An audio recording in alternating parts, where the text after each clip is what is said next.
Okay, I guess we're live. So this is Mikey from Mikey's News 4. I've got to change of plan, so I'm actually not going to be doing uh, stream exactly on August the 1st. I'll just do the stream whenever. I'm I'm I'm going on this against Jeff Narity, I know, so whatever. Yeah, they were full, right? Okay, sure they were full. The issue is that it's my internet, my Wi-Fi, my bandwidth. That's the problem. I get it, but I'm still using it. So I don't care if I go in or out or my turn into gibberish or whatever. I'm going to do streams when I want to do them. Yes, I know, Gorilla. Thanks for coming in. I'll be there tomorrow night for Schindler's List. And that's, yeah, thank you. Yeah, they said Jet Nerdy was full. No, I know why it was. But that's okay. I'm not going to say anymore. And the question the track lost me too. So I better go and delete that later. Just not happy right now. Just not.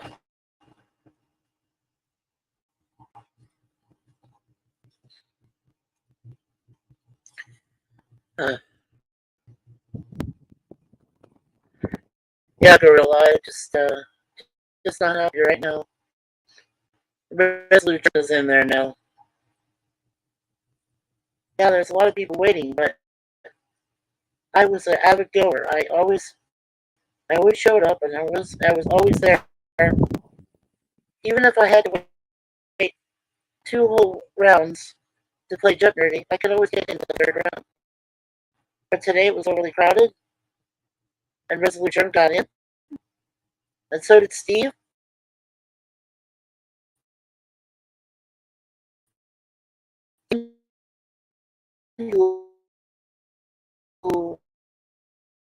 Like, yes, I understand. He's just.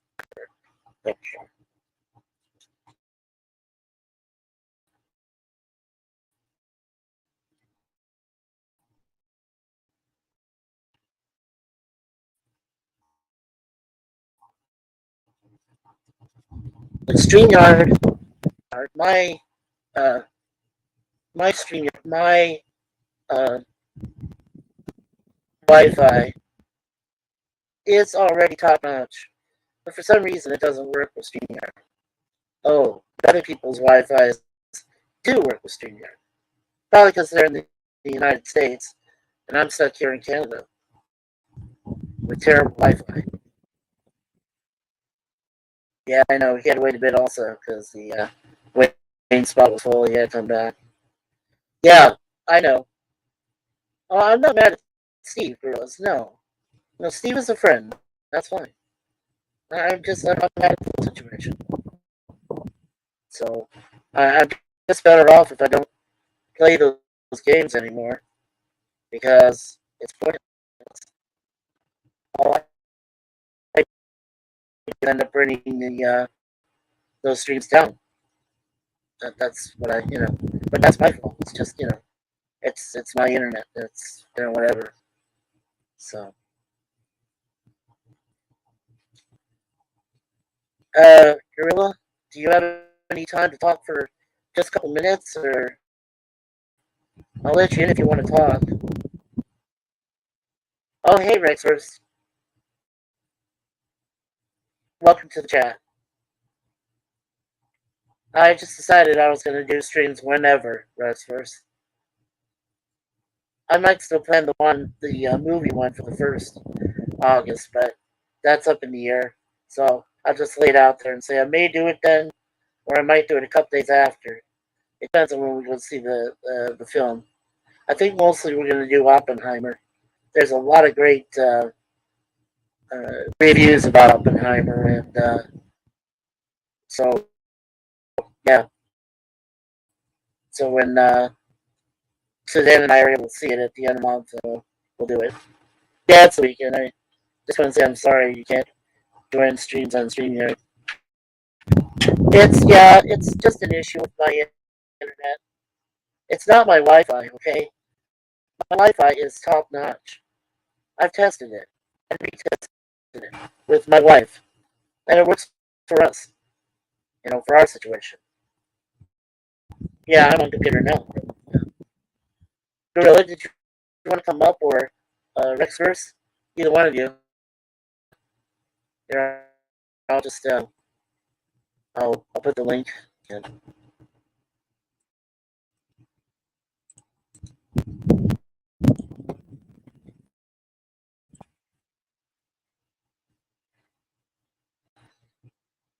Okay. There's a link for everyone in the chat. Rexverse, if you want to introduce yourself too, that's cool. Ah, there he is.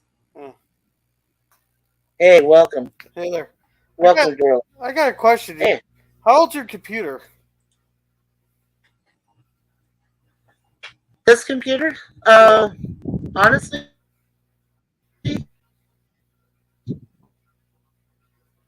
well, because I'm not catching that. This one, it's a used PC. I'm not sure how old were these. I don't know. Yeah, so Suzanne says about. Oh,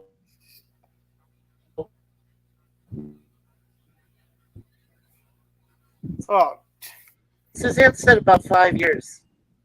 5 years? About 5 years. Yeah, 5 years. Yeah.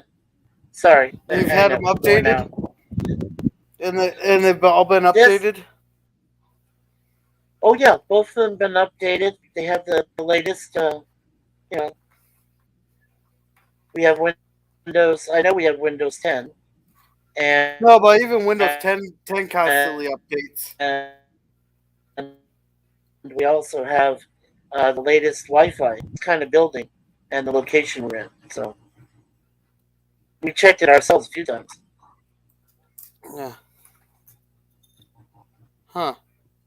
I've even had LTG check it, and he said, "Well, your what did he say again?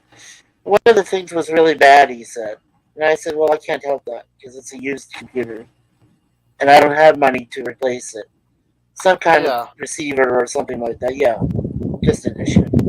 So he gave me the Bleach Bit program to clear out, stuff. So I've used it a few times, and it cleared out a lot of useless files and stuff. So it's helpful. It is helpful. Yeah. Yeah, you wouldn't believe what we had for dinner tonight, Gorilla. We had, well, I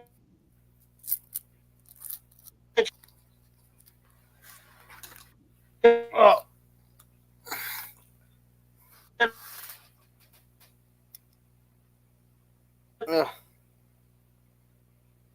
With Canadian poutine. Yeah, it sounded like you said chicken.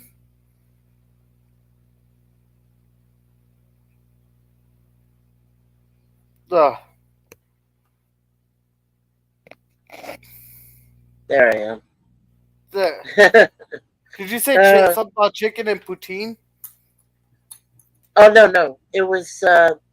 It came from Burger King. It was a regular cheese poutine, and they mixed it with Chef Boyardee. Oh, okay. That sounds disgusting. It wasn't. It was great. Had some. Oh, excuse me.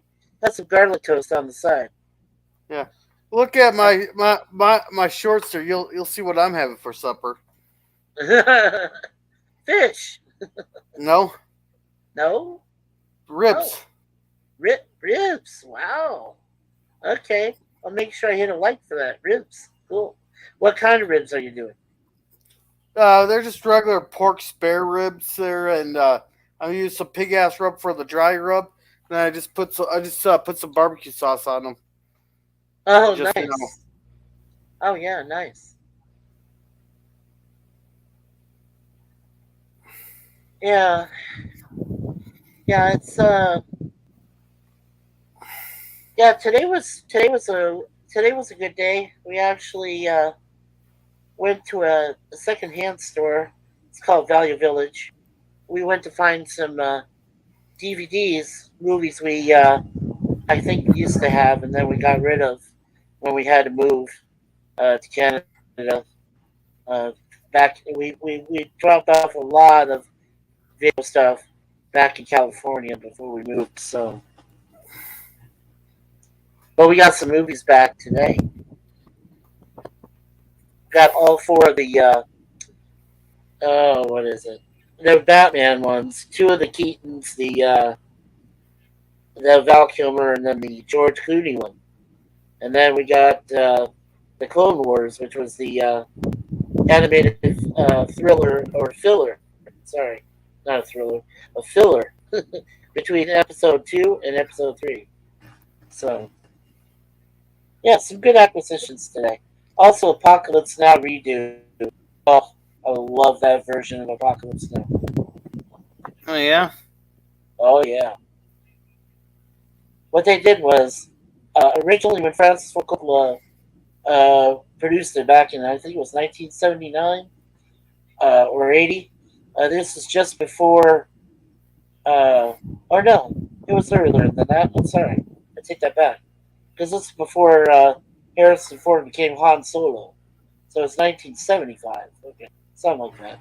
Anyway, so when they originally did it, Francis Ford had to take out a lot of scenes and stuff in it. So then what happened was later on, when they had when they had a reunion or a anniversary, then with technology, they were able to put back some of the scenes and some of the other stuff they added. So they just added a few more minutes to it, but it's actually really good. And it's spelled Redux, but they pronounce it redo. So it's Apocalypse Now redo. It, it's good. It's a good version. Okay. And yeah, and I'm just giving you some ideas. There's the original Amityville Horror with James Brolin. We found that. Uh, we found The Fugitive with Harrison Ford in it, which was done off the TV series, which is pretty good because it also has Tommy Lee Jones in it. And we also got 28 Weeks After, which is sequel to 28 Days Later, about the virus that hits London and wipes out people and everything, or turns them into zombies. It's kind of cool. Okay. Yeah. So there's a couple of them. Um, I was going to ask you what happened with All Quiet on the Western Front from '79. I haven't watched it yet. Oh, okay. You saw Yeah, I got. Schindler's. Oh, okay. Yeah, I just got home way too late on Sunday. I was just way too tired. Oh yeah, no worries. Yeah, so you see Schindler's List, right? Yeah, I've seen it before. Yeah, yeah, it's a good film. I like it. Yeah. Liam Liam Neeson, Ben Kingsley.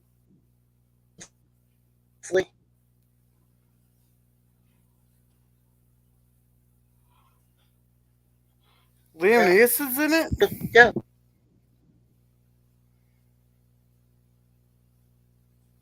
It's overly dramatic. Sorry. No, I was saying Liam Neeson's in it, and then Ben Kingsley's in it, and then what do they call him? The SS general that's in charge of the prison camp. I forget that actor's name, but he's in it also. He's a very good actor. Damn it, I can't remember his name. I'd have to look it up. But I'll have that info on Sunday when you guys do run your stream. Okay. Yeah. Uh, are you eating right now? If you are, it's cool. I No, didn't know if you were eating. I'll have to go check in here after a bit. Oh, okay. Cool. Oh, thanks, honey. Yeah. Yeah, so that's what we had for dinner ourselves, and then diet. We can only really just drink Diet Coke or Diet Pepsi. So we just had Diet Pepsi, and we usually eat yogurt. Yeah. I'm too white to drink Coca Cola. I don't know how to be less white. but do you drink Mountain Dew? Yeah. Oh, I love Mountain Dew. Somebody made fun of it to me one time and said, "Why do you drink Mountain Dew so much?" And I said, "Well, I just enjoy the taste." He says, "But it looks like pee." Yeah. Well, I He used to said it have a looks like shirt that. this. Go Yeah. ahead. I used to have a shirt that said Mountain Dew me. Do it Oh to it. man, what? Do it to it. I used to. I had a shirt like that. Do it to it.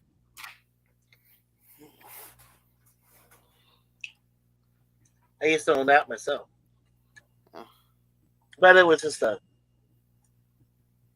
It was one of those older shirts. It was, you know, when Mountain Dew started doing all those weird commercials and stuff, athletic stuff. So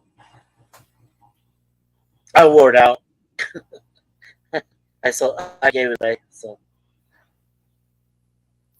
that's okay. I got some better shirts I wear nowadays. My first radio station I ever listened to when I was in Arizona, KDKB. I got to listen to them when they were. It was an FM station, and I got to listen to them only 2 months. I started listening to them only 2 months after they were created, and I listened to them all the way until they stopped airing. So, Oh, they went out of business. well, no, they had to change their music format. They were rock and roll, hard rock, you know, what they call alternative rock. They were a mix of a lot of rock genres, some metal also. But after a while, uh, their business started thundering, and their radio station wasn't doing well. And when they laid off pretty much all their employees, uh, one by one, that's when they lost their radio listeners. They lost their listeners. Then they their rock format to pop. That killed them. So yeah. So I was proud when they were one of the top when they were one of the top rock radio stations in the Valley of the Sun. I got to go to a couple concerts they represented and met some of their fellow DJs. I was friends with a few of them, and then after it disbanded, a couple of them went over to a fellow radio station I listen to once in a while called KSLX. That was also an FM radio station. So those really were the two I only listened to throughout my entire time I lived in Arizona. When I moved here to Canada, there aren't that many good stations here, and I don't listen to radio anymore. So Yeah. not even online, so, which is a shame. But whatever. Um, but I hope you're okay. Uh, me letting you know, and I guess Resolute too, that I'm just gonna run streams when I can. But as far as the one for Oppenheimer, I do hope to run it just after August 1st. So it'll probably be either August 1st or August 2nd. So when I know for sure, then I will post that. But otherwise, I'll probably have, you know, different topic streams either running, you know, at any time before or any time after. I just feel like I should. Because you guys treat me right.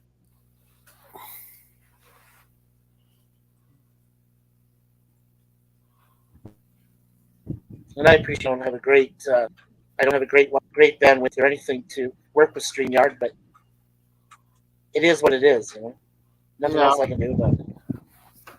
So, but you guys have been understanding, more than understanding, so thank you. Yeah. That's what I want to say to you. I was trying to think, would it work better if you're closer to a window? If I was closer to a window, I'm as close to a window as I can be, my friend. The window is literally 30. No, it's less than 10 feet.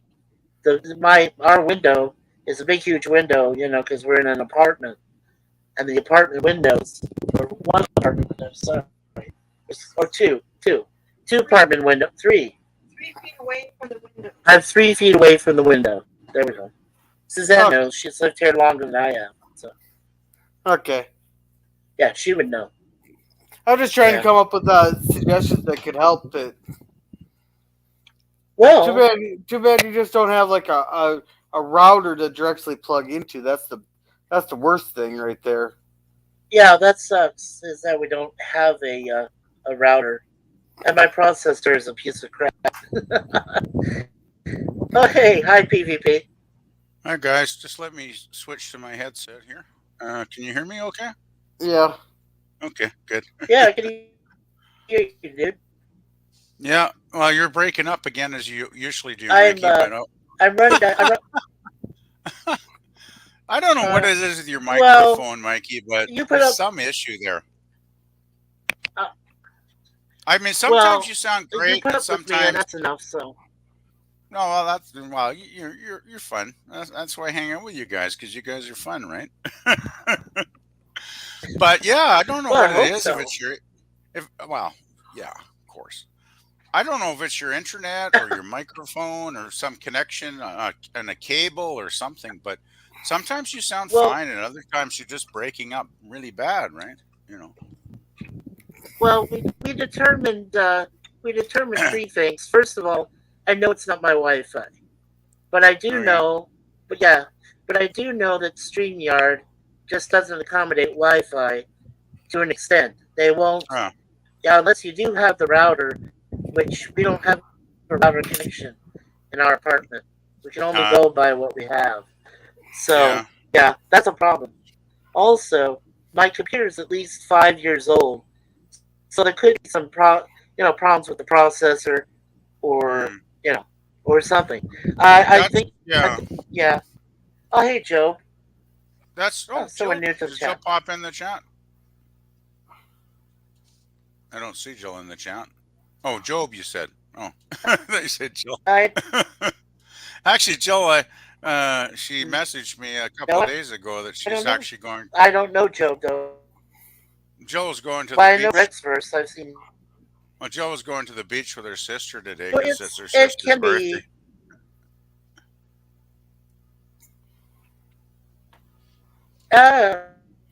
Yay. Happy birthday. Yeah, so as I said before, it could be anything. But you know what? As I told Gorilla, it is what it is. I'm just happy to be able to do this thing, and I'm just not going to feel bad anymore. Well, the thing is, you probably sound okay like 70% of the time at least. So, you kind of can get by, right? Like even if you break up for a minute or two, then you seem to come back. So it all works out in the end, right? So. Hey guys, I gotta go. I gotta go pick up a person. Okay. You got stuff to do? Oh yeah. Okay. Yeah, Shamira wants to come over for ribs. Oh, okay. Well, that sounds delicious. Ribs, yum yum. Which part?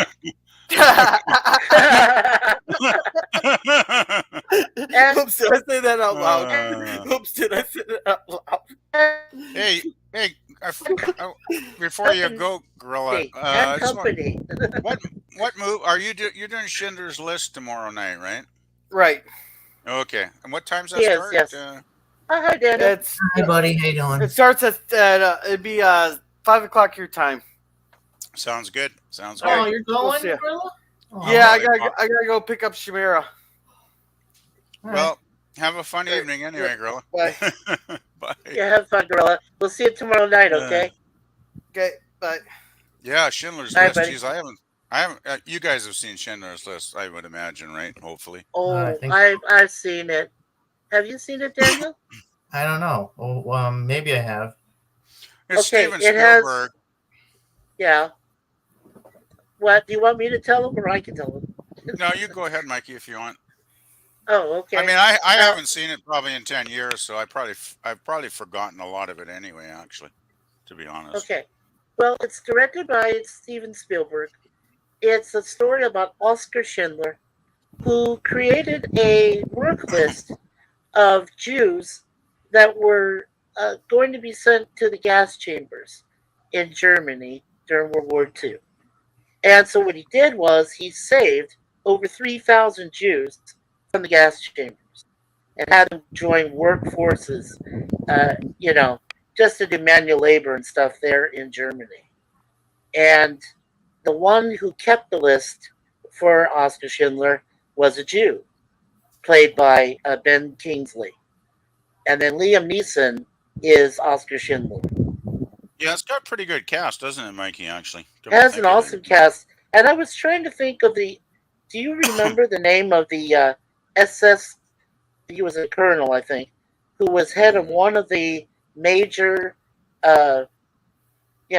concentration camps back then. I think it was for Auschwitz. I really don't. I'm drawing a blank there. Yeah, me too. I'll pull it up tomorrow. What I do is, yeah, go ahead. There was a major Nazi guy in the film, though, right? If I remember correctly, it was really nasty. Yeah, but I he can't was remember the one. actor though. Yeah, he was the one I was trying to find. You know what? That's going to drive me nuts. Give me a minute. I'll look it up. Okay. I can don't want find to give it. any. There's particularly one scene I found very disturbing Schindler's with his List. actions, but I don't give any spoilers. So Okay, well, I think Daniel did see it though. Maybe you did, Daniel. Hold on a second. I'll pull it up here real quick. oh, by the way, I'm talking to somebody. No, wait. I think Robin Williams was in a. Yeah, I think I'm thinking of the Robin Williams movie when he was in a concentration camp. no Robin Williams in this one. It's black and by the way, Spielberg decided to film the film in black and white too, Daniel, if that triggers any memories. Oh, Yeah, most of it's in black and white, though I think there is one or two scenes where the color comes in for I guess dramatic purposes. Spielberg's could be kind of an artsy director at times, so yeah. Maybe I should watch it. I like black and white movies. Oh, it's a good movie. But it's long. I think it's close to 3 hours, and a film about the Nazis, wanting to exterminate the Jewish people. It's not exactly a lighthearted comedy. Let's put it that way. Well, It's a dark Black and film white. in many ways.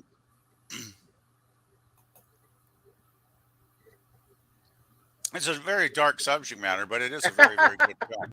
It's a film I think everybody should watch at least once. I love your title there, buddy.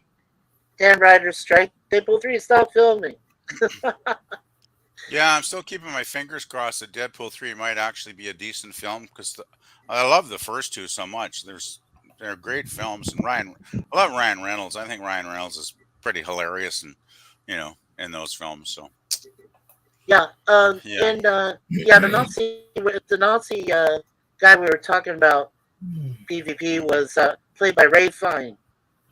Oh, really? Oh, wow. Yeah, yeah. He now plays, Mallory M, for the James Bond franchise. Yeah, I know the guy. Yeah. Yeah, I Yeah. think of him as Voldemort. He played M in the Daniel Craig films, right? Yes, he did. Well, for two of them, anyway. Yeah, Yeah. yeah. You know, I, Yeah. now that we're mentioning James Bond, I just want to say I never got the hate. I never understood the hate that Daniel Craig got for his Bond films because he did what was it 4 or 5 films I believe. He Um, did 5 films total, I and thought every one of the films, most of them were I good. thought all 5 of them were really good.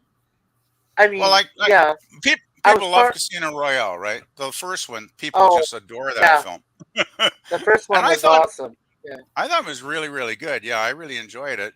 And then I guess Quantum of Solace, the second one, I guess it kind of is kind of the, the ugly stepsister or whatever of Craig's Bond movies, because it seems like people It's just don't like that. But I thought it was very good, personally. yeah. It was the second. Well, you know how sequels are to an initial. You know, Yeah. Casino Royale was so great. I mean, because it introduced him, and I thought just one of the best Bonds I've ever seen. And then you Yeah, see I Quantum love of Craig. Solace, and you're like, going, yeah. Well, I And you see remember Quantum of watching. Solace, and you're going like, ah, I remember when Craig first took over, doing Bond like in the first movie, which is quite a few years ago now. And yes, Sean Connery was still with us then, and I remember watching a Connery interview, and they asked Sean Connery, it's like, what do you think of this new guy doing Bond? Like, he's like, I really think he's really good. And I'm like, okay, I agree. It's like that's coming from like the master of Bond, right? The main Bond guy of all time, Sean Connery, saying, hey, this guy's pretty good. So that I thought thumbs up on that, right? But I mean, so many people seem to hate on yeah. his Bond movies. I don't get it, you know.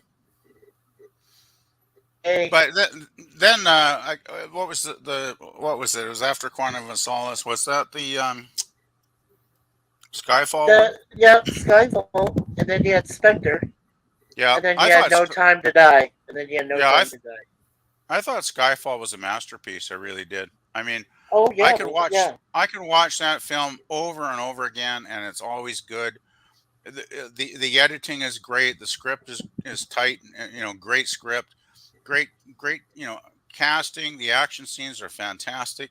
There's nothing yes. in that, and a great villain. I mean, oh my god, one of the Oh great yeah, villains. Oh, Javier Bardem played Javier. Silva. Yeah. Oh Oh, my God. Oh, and he then was. you had Sir Albert Finney playing the caretaker Oh, of. Yeah, yeah. Was that his last film? Because it must have been close to it. I'm thinking because he was getting it up was in the his last years there. film. I love Yeah, Albert Albert Finney. I Finney. remember. Yeah, I remember his stuff like back, I guess I don't know, back in the 60s or 70s, whenever he started making movies. Like the man was a brilliant actor, a great actor that a lot of people don't even know about nowadays, I imagine. But great yeah. actor. His name was Kincaid, right? Yeah, Kincaid, who I think was that the was the hand. caretaker. He was the Yeah, caretaker. Yeah. yeah, and he dared to call James Bond, "You little shit." Well, think about it though. He would have been a much younger man when Bond was a little kid, right? I know, Living but at the still, mansion. yeah, but still, that was when he called him "you little shit." That was improvised. I found out that was not scripted. Really? He Oh, he said that that's he said that to Daniel Craig on purpose. I that's was like, brilliant. "Holy fuck! Are you You kidding know, me?" Oh man, sometimes those little spontaneous moments can be the best things in a film. I think it When the was. director's smart enough to go, hey, that was really great, we're going to leave that one in, right? That's a sign of a good director too. And actually, the Yeah, guy that yeah, did it was a good director Skyfall, too. he did Skyfall and Spectre, right? The same director, I believe. And yeah, I believe so. Yes. Yeah, yeah, and for me, those are probably my two favorite Daniel Craig films. And once again, though, it's like the Spectre seems to get a lot of hate for some reason, and I thought it was a very, very solid, Bond film, like very entertaining from beginning to end. Good story, great action scenes. Like I don't get it. Like I thought Spectre was a very solid film. Well, I think that all of them, to be, like I said, Daniel Craig is blood related to my wife. Her Really? maiden name was Suzanne Craig. Wow. So Yeah, so That's they are very related. cool. That's so cool, man. That's awesome, Mikey. I know, so I'm partial. That's really neat. That's really neat. You know, the only one I didn't care. I got to be honest though with you, Mikey. I No Time to love, Die. but I love Daniel Craig's. I liked him. Yeah, I think he yeah, was a. I think he was yeah, probably one of the to Ian Fleming's Bond. I think Craig got it just as about as close as Connery did. yeah. Like he had. When I told my friends that I was married to Suzanne Bond, married to Suzanne Bond, so that was like when you had on Her Majesty's Secret Service when you had James and Oh, Tracy. Well, I Mikey and love. I Suzanne. love. That's how we were You know, able to get together. I guess So I'm yeah. one of those weird Bond fans that actually considers Majesty's probably my favorite Bond film. I mean, a lot of people hate that Well, film it's too, actually right? in my Yeah, that top was a five. good I one. love That it. was a good one. I think it's a great Yeah, film. George Lazenby was awesome. Yeah. He did one film, and it was a stupid manager, right? I think Lazenby might have actually done a second film, but this manager's like, oh no, he'll get typecast or whatever. It's like screw that. You know, But Yeah. what? In a way, I'm kind of happy that it Roger Moore wouldn't have been Bond if Lazenby continued. yeah, but I just thought Lazenby. He's actually, this is a guy. He was a fashion model in Australia, I believe, right? If I'm correct. Yes. He'd never acted before. I thought he did a fabulous, you know, job as being Bond in the film. He felt really natural. Like I didn't think there was anything wrong with his acting skills at all. And then, of course, you have the beautiful, wonderful, woman called Diana Rigg as his Tracy. Yeah. his love interest in the film, and it was like I can't think of a much better film with a combination like of that. And then you had Well, some great music. You had that Louis Armstrong music, and yeah, good film. well, they brought that. You notice they brought back that Louis Armstrong song for "No Time to Die" after Yes, James Bond does die. exactly. It's wow. I noticed that instantly. I picked up on that instantly, which I imagine lots of people in the theater didn't have a clue why that song was playing. But I'm like, oh yeah, right back to 1968 or But whenever it was. but yeah, 69. But for Bond 69. nerd, 69. Yeah. But for Bond nerds like the three of us, we're like cool. Louis Armstrong, like all the Yeah. crappy music, like all the crappy music you hear today, and Oh then God. for that latest Bond to bring back a classic was just great. It was That was just great storytelling. Yeah. actually that was one of the most enjoyable parts of the film for me because I got to be honest, Mikey. I found No Time It to was Die. to me. It was. It was the biggest disappointment of the Yeah. 5 Craig movies for me. I think one problem is it was too long. It was what 2.5, 3 hours, whatever it was. It was a long film, and it had Yeah, it like was 4 2 writers. hours and 40 minutes. Yeah, it's 2 hours and 40 minutes, including Yeah, the end credits. and And I then he thought has a child. And then he has a child. Bond's yeah not supposed to have a child. I'm yeah sorry. I love kids, but he's not supposed to have a child. I just Madeline, thought yeah. that was the one of the one Craig Bond film that I just thought they were getting too far away from what the core of what Bond should be. And there was a lot of stuff. They could have trimmed that movie down by at least 10, 15, 20 minutes easily. I mean, that last part where he's got the machine gun or whatever, and he's killing dudes right, left, and center, in the complex before, it's going to blow up or whatever. It's like he's running around up and down the stairs. He's shooting all these hundreds of guys, killing all these people. But it's like, can you actually have Yeah. a sequence where a guy's mowing people down with a Yeah. machine gun and you're actually bored? Because I was bored. I was like, I need like 1 minute of this, not 10 minutes of this. I was right? too. Yeah. And then Yeah, how the I bad, was too. And yeah, yeah, go ahead. And then, well, okay. And then I was going to say, okay, he's right there with, Saban. And he basically, I mean, Safin doesn't even put up a fight. Bond just goes up and shoots him point blank in the head. Like, okay. Safin didn't do much, I see. Well, he did infect him with the viral thing. Yeah. You know, he managed to do that. So, in effect, Bond can't go back to Madeline Swan or his daughter Madeline. So, he's basically screwed. Well, you know. Pretty much. So, in effect, the villain won. Bond didn't win. Bond committed suicide. That's another thing that totally pissed me off, because Bond is always supposed to win. That's why he's Bond, right? That's why we love him, because he's our fantasy hero. He's like Superman or Batman, and he's supposed to win, not die, especially from a bloody disease, right? It's like, I honestly wanted to slap myself in the head when I walked out of that movie. That's the shocked. Only Bond film I ever walked out of feeling depressed. Feeling like that was a bummer. I felt a little down. Yeah, I felt really down because he died. I actually had tears. I had tears in my eyes. But you know, Suzanne was watching me. It was very sad. And you know, even when they're driving down the road, and you know, Madeline Swan's about ready to say to their daughter, who's now an orphan. Well, not an orphan, but you know what I mean. No daddy. Yeah. And you know, she's going to start to tell her, well, this is what a kind of man James Bond was. And that just made me lose it. I just like, oh, please don't do this. And it just made the whole movie a terrible ending. Thank God someone didn't tell me that he dies at the end of it, because I would have strangled that person. I did. I had 5 people that walked out of the theater just as it was ending at the end credits. And I asked them, so how was it? They said, well, something happens to James. I said, don't say it. Don't tell me what's going to happen to him, because if you do, I'm going to hurt you. They said, oh, okay, man, jeez. You know, and then they walked away. So I was like, you know. I can't remember what it was. I think I was on a live panel a week or two ago, and they were talking about some guy that, you know, in the theater lobby came out of after watching the film and totally gave all the spoilers away. And he actually, a bunch of customers actually, you know, beat the shit out of the guy.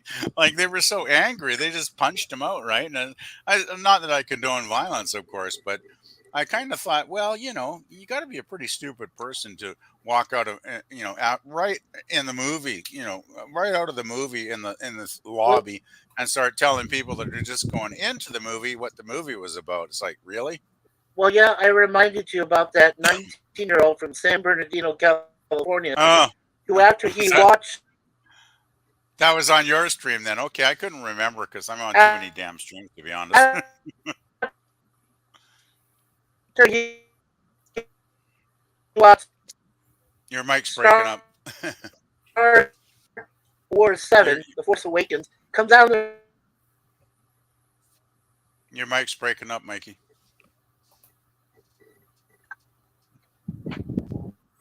Every once in a while, you go into Doctor Who Dalek mode there every once in a while. It's weird though, because you sounded fine. Exterminate. You know. Exterminate. Yeah. Okay. Exactly. Yeah. Yeah. So I mean, they almost killed this man.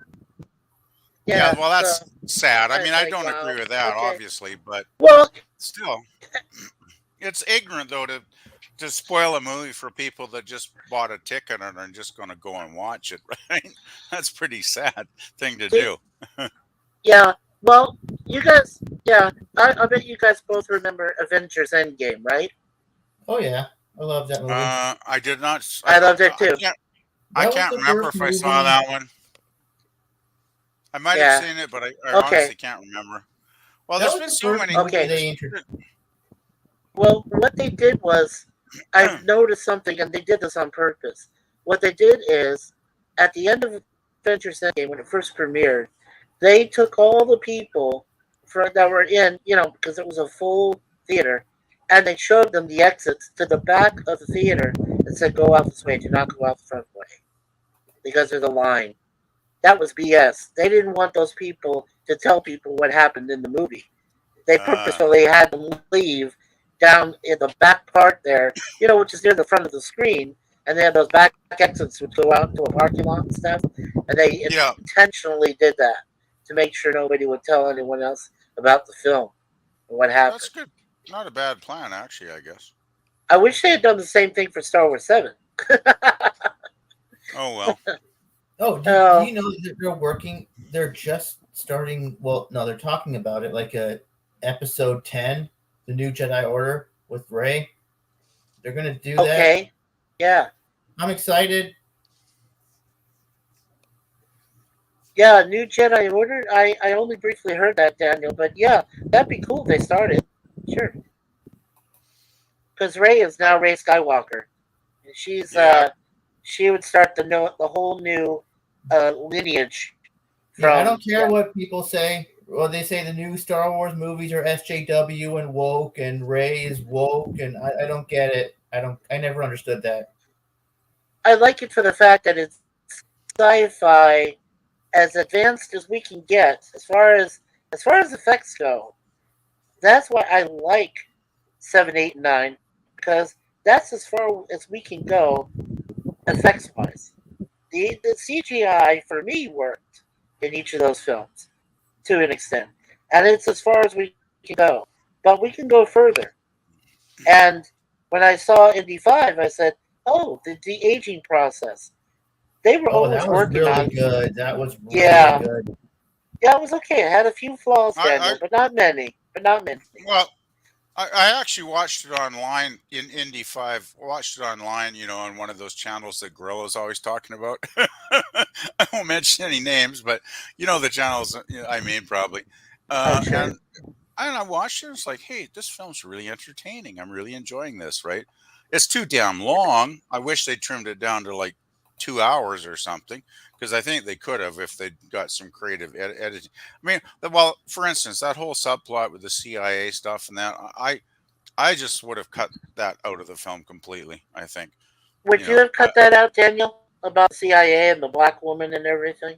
I don't think it was No, I thought essential. it was all good. It was okay, but it made this damn film too long. That was my problem, right? They could have. I think it was. Yeah, I think it was an uneven flow for me. I mean, yeah, it was okay. That's what I happened. liked it. I didn't mind it, but it seemed like it made it uneven, and it did draw out the film a little bit more. Yeah, it did. So. Yeah, it seemed like kind of a subplot, padded subplot that didn't really need to be there. I don't think if they'd taken that out, it would have really harmed the film that much.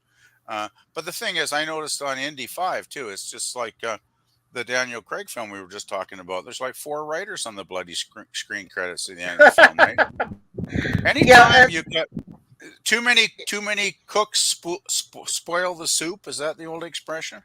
And I kind of tend to agree with that on movies as well. It's like because it felt very disjointed at times. Yeah, I agree. But this is my solution. I think what you need to do is have a total of 3 writers. Okay, one writer is going to take care of the story.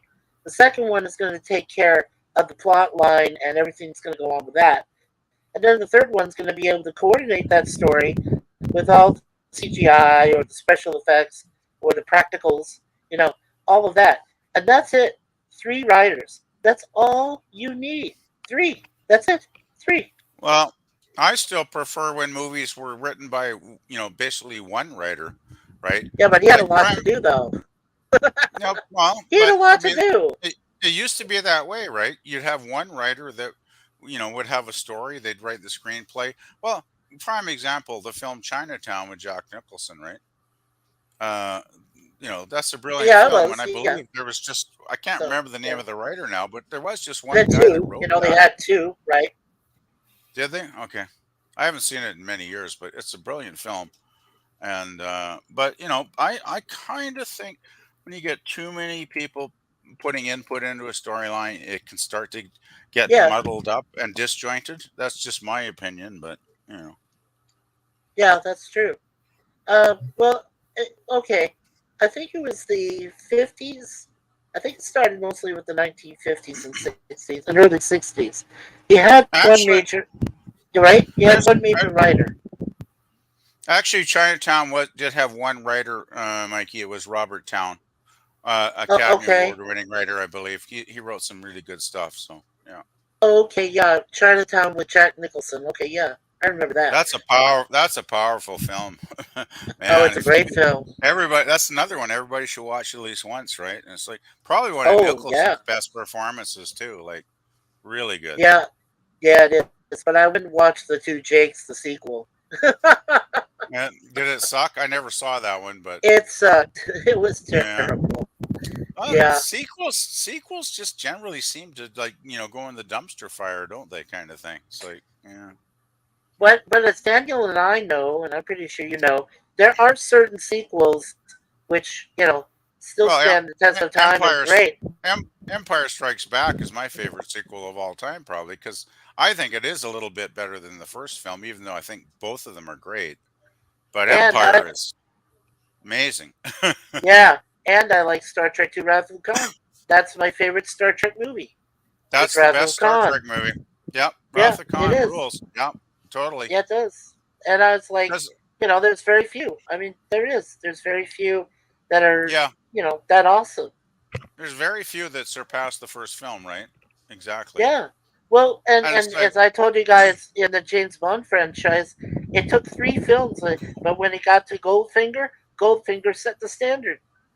oh yeah, That was the third film in the franchise, and that one That's- set the standard for every other Bond film after it. Like everything. well, you had Doctor No was the first one, right? Yeah, but it was okay.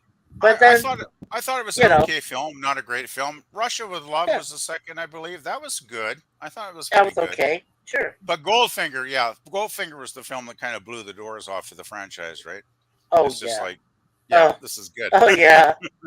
I mean, from the opening sequence where he's down there in the island, and blows up the facility that is no longer going to push heroin-induced bananas, which is possible. You can do that. Oh, It brother. wasn't far fetched. It wasn't far fetched. I heard some people say, "Oh, drugs inside bananas." Well, then you haven't been watching what drug cartels do down there in Central America, or how they find ways to put drugs into lots of things, not just bananas. So when he was saying heroin-filled bananas, he wasn't far fetched. He wasn't lying about that. That's for me. That's cool. But then when you find somebody like Goldfinger, Auric Goldfinger, and Yeah. you picture him, and of course I read the book, so it was kind of unfair. I actually got to read the book before I saw the film, and I said, "Oh my God, this is definitely Goldfinger." And I mean, like, it was the same guy who played the king in Chitty Chitty Bang Bang, Gert Frobe. Oh, I heard he didn't speak English. He spoke German, and he was.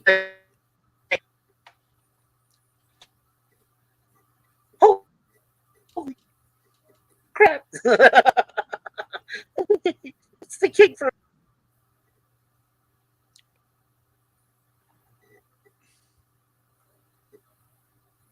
Is your mic acting up again? I'm not hearing anything.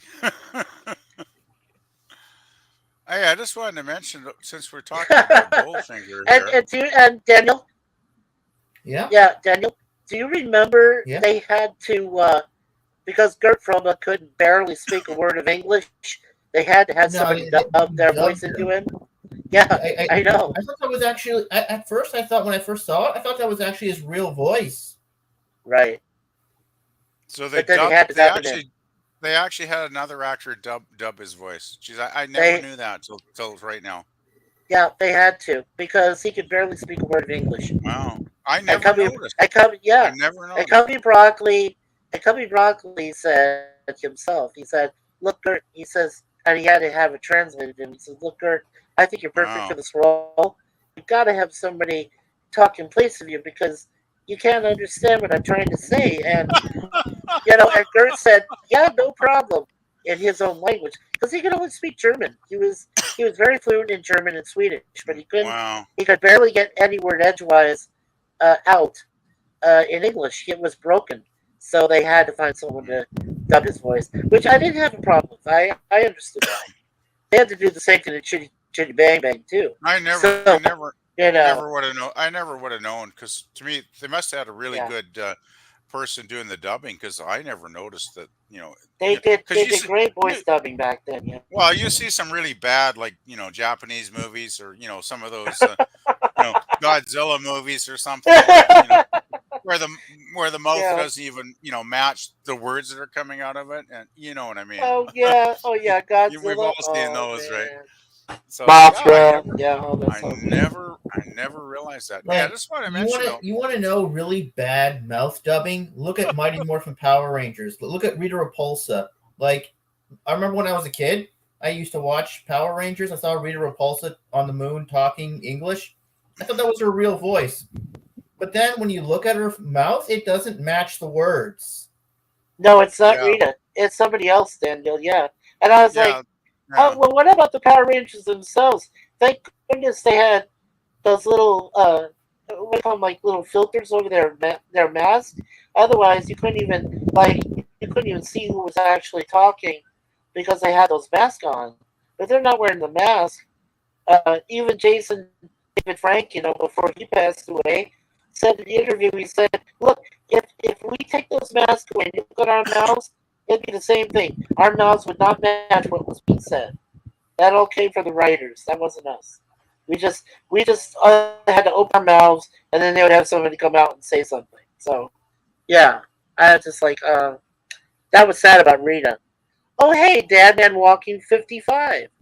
Our travel bureau man. He loves across the country. Good to see you, Dad Man.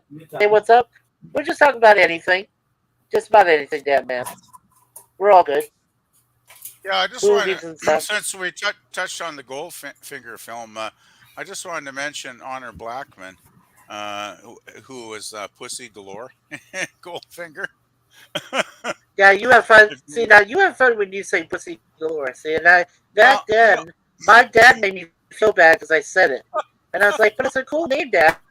Why would you want me to make fun of pussy? And he said, just don't say it. It's not appropriate. I said, but it was in a Bond film, Dad. What do you want me to say? Oh, Miss Galore. Oh, hey, hello. Something like that. I just wanted to say that I The one think girl, the one girl I think- named Dave.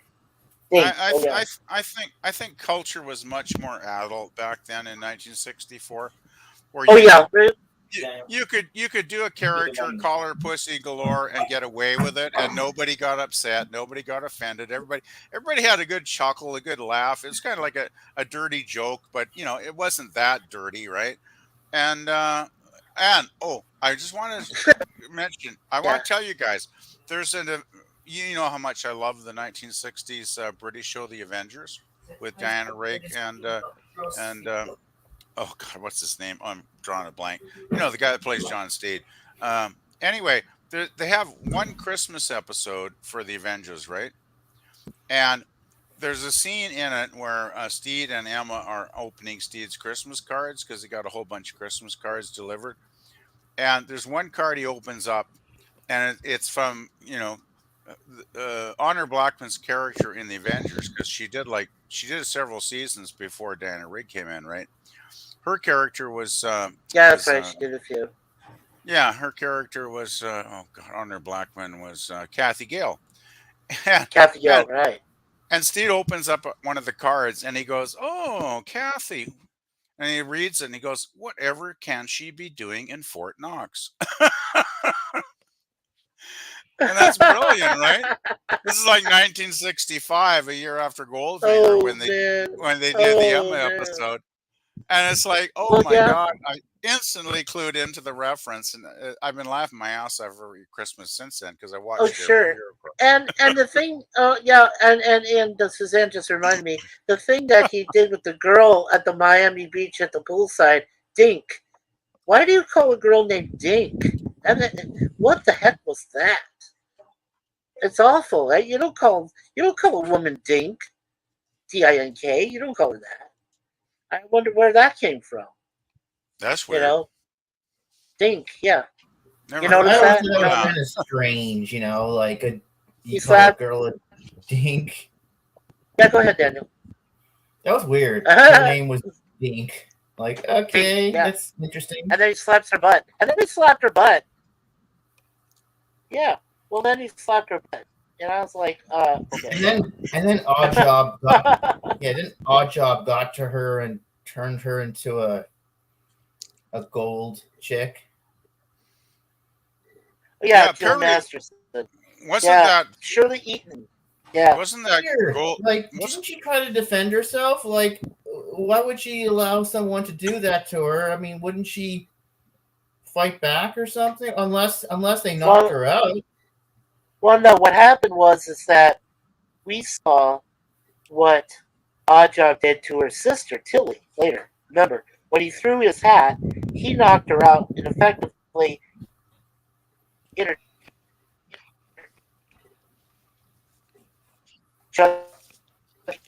Oh, we lost you again. Your mic's acting up. So I'm assuming that what happened was they of asphyxiation because of the pain. So Yeah, I think that's probably what I assume watching the film too, right? uh, I actually That's didn't the right. actress actually have a toxic reaction to all that gold paint on her? yeah, thank you for that. I remember reading somewhere the actress actually suffered. She did, but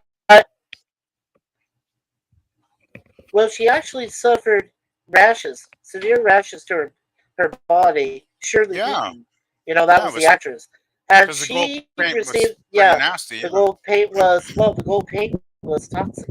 Yeah. They didn't Yeah, realize.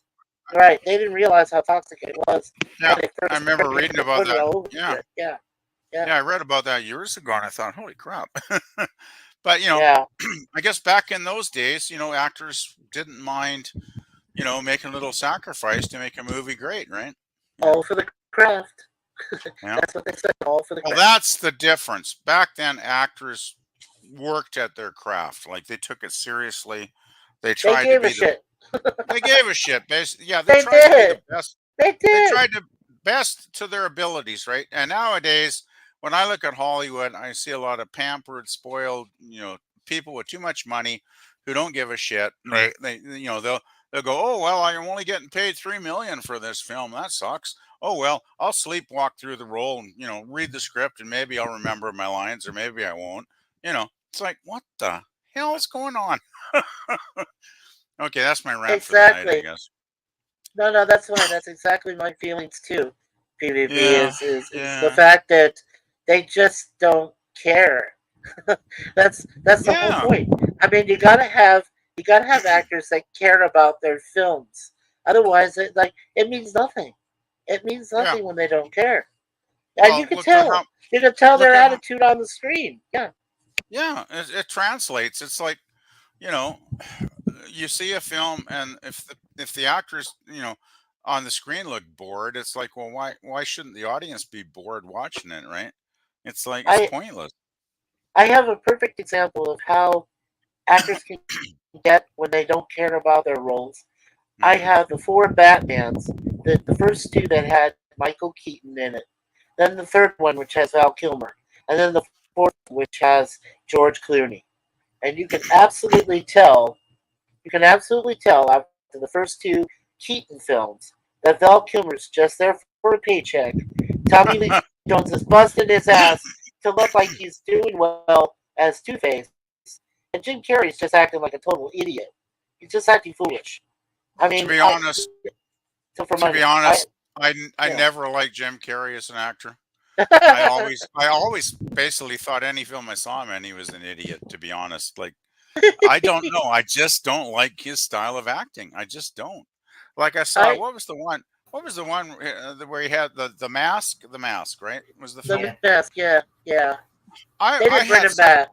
I had Yeah, such high hopes for that film. I thought like the idea was brilliant, and then I actually paid my money and to go see it in a theater, and I just was so bored. It was like, I oh, thought this it was isn't. pretty cool back in Oh, '94. I loved I it. didn't, because I'm thinking I'm not seeing the actual actor acting. I'm seeing a CGI mask, literally.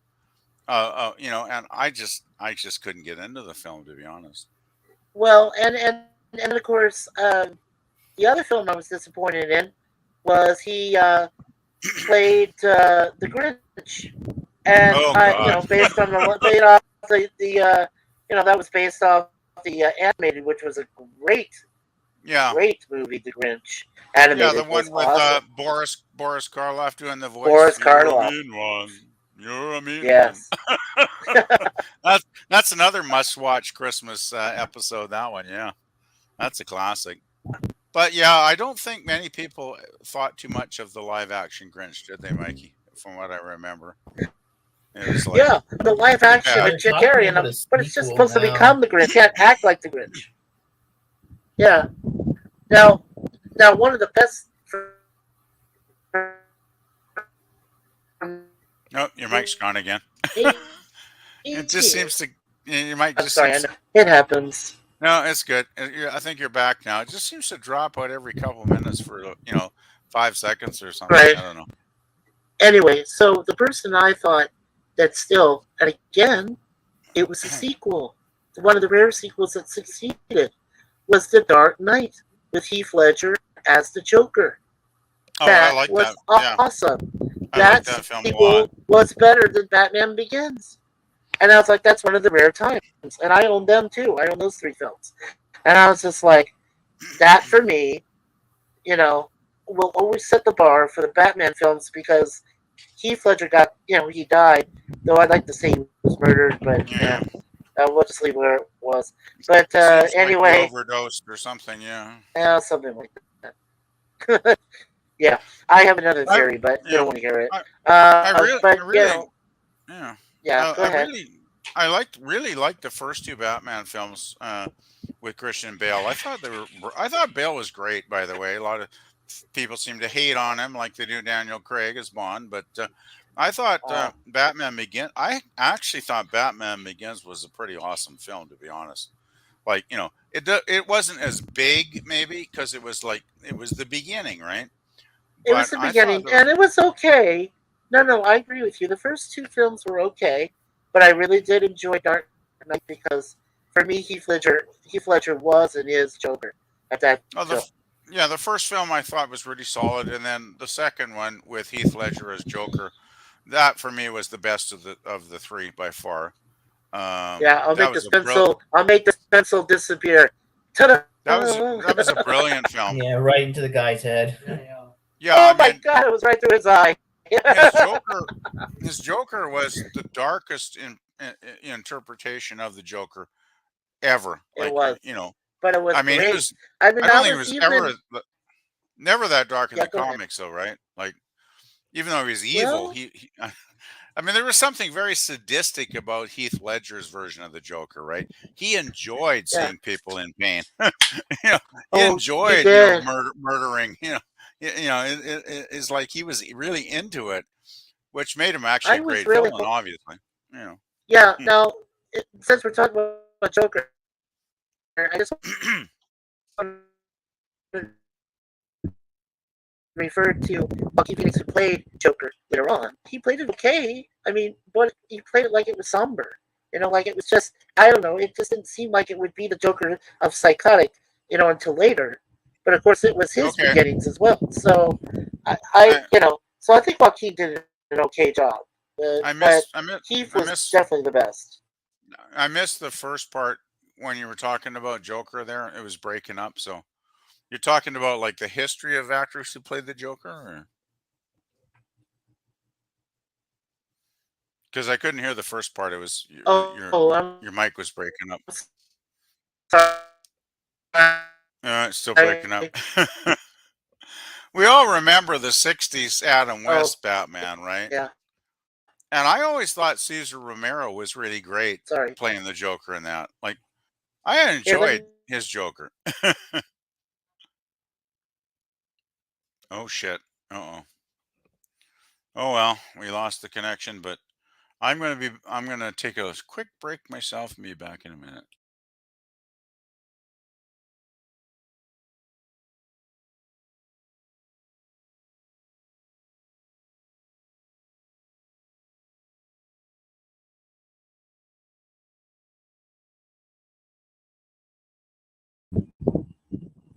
Okay, I'm back.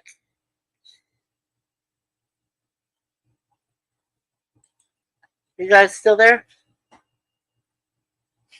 PvP.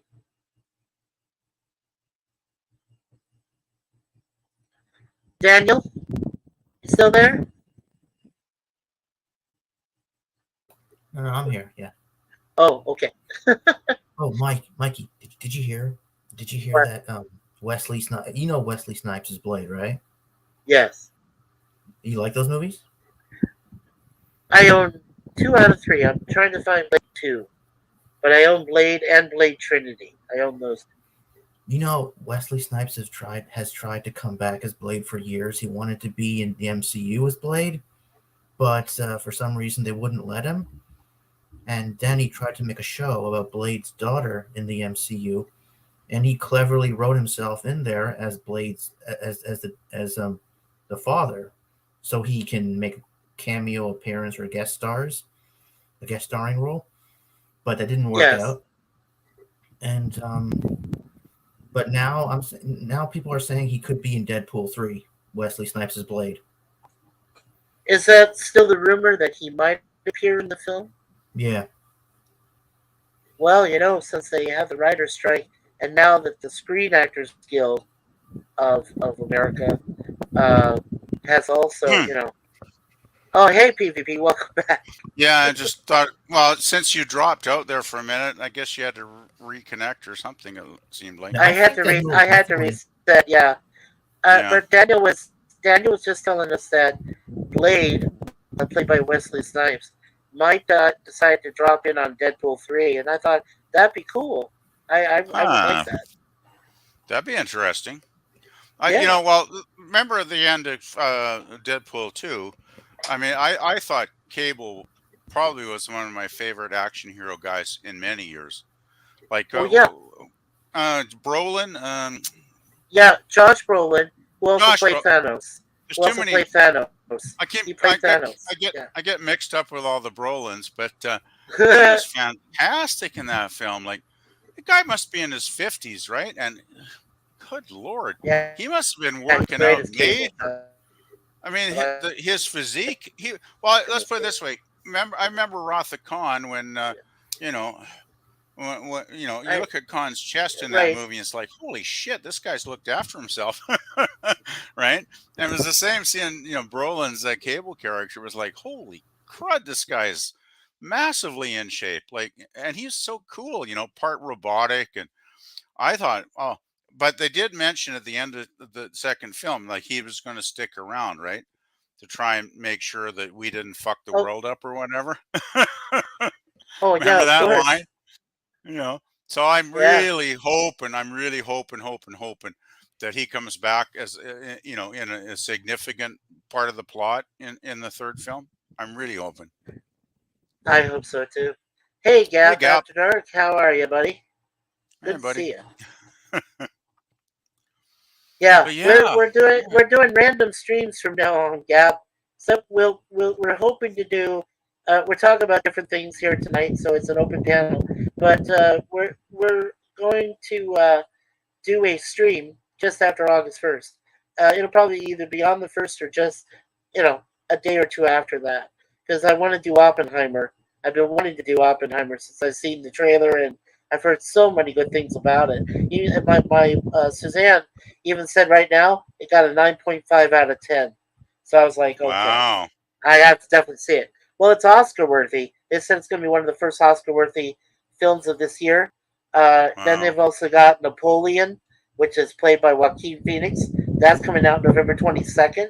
That's going to be another Oscar worthy film. They're doing a film about Napoleon, like the French dictator.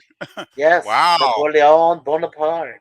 Yes. That could be very interesting, because I want to definitely see that. Yeah. You guys remember that early 70s film called Waterloo? I do.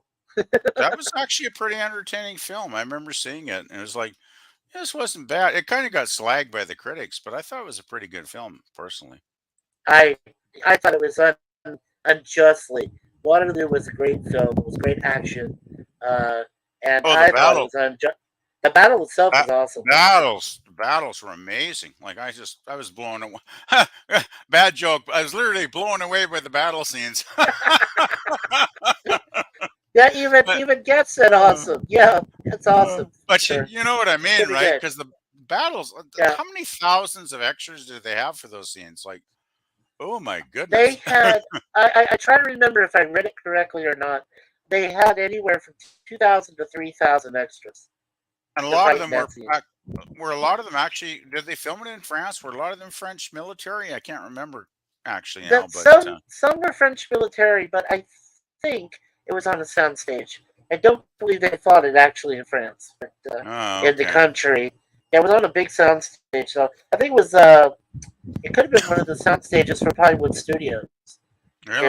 Because Pinewood did a lot of country productions and stuff like that back then. So Oh, okay. Pinewood would have done it. Yeah. Well, Oh Napoleon's hey. one of those historical characters that has gotten a lot of attention over the years, right? Yeah. Oh, Actually, girl, I I'm hope this is just not true. No, PvP. I just want to mention this. what PvP, that was happened? so bad I'm unsubbing. I'm like, oh, I hope that's not true, Gorilla. Come on. What did You're I just do? kidding. I Girl don't has know what you always been Girl and I have always had great fun together. did. I am well. If Girl actually mentioned something that I said, I would be able to address it. But I think Girl is making a joke. Besides, I thought you were going out and picking somebody up, and you were going to have do ribs and a barbecue or something tonight, Gorilla. I don't know. I think it was the joke you told. But I don't even remember if I told any bad jokes. I just want to mention though, either of you guys ever seen the 1927 film version of Napoleon? or Nope. Chanera or something. It's directed by Abel Gance. He was a French guy, obviously. Obviously. Yeah, it was. Let's see here, That 1927. wasn't Yeah, filmed mostly in France. Does it say filmed in France? I'm not sure. It's a silent film though, 1927, right? But Yeah. get this, it's 330 minutes in length. Various other lengths because you know how these old films get chopped up over the years, right?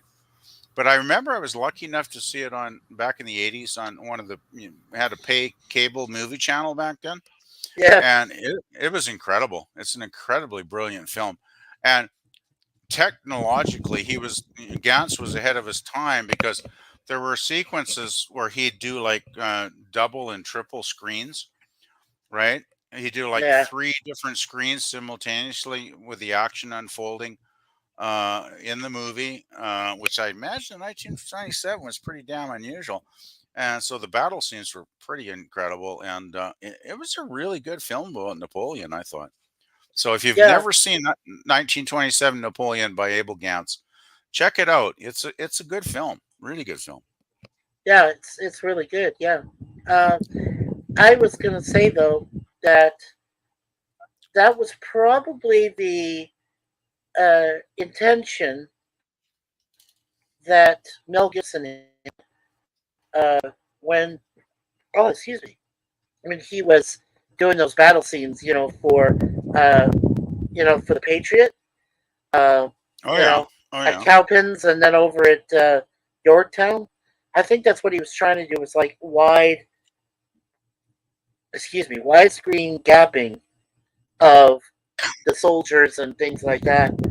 To be honest, I told I told you guys, I thought the first 20 minutes of Saving Private Ryan with Spielberg's his depiction of the landing on D-Day on June 6, 1944, and where they mentioned all the different beaches, and of course D-Day, the movie itself, is more accurate, but I thought those battle sequences alone warrant the justification that war is hell.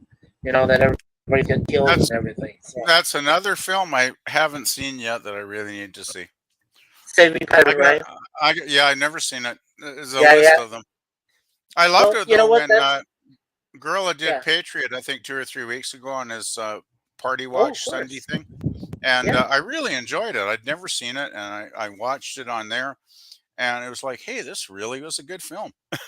Yeah. So Now Gorilla, PvP, yeah. Now he was saying your joke because he says her babysitter bailed. Can say it blew me away. That's what he said. okay. He would just make you when you said blow away. Yeah, okay. And again, says, "Hey, Gorilla." So I think we're caught up now. Yeah. So, but that ought to be interesting because I saw because we watched the trailer together, and I watched it on my computer. The very first trailer, and I saw all these wonderful battle scenes and the ones.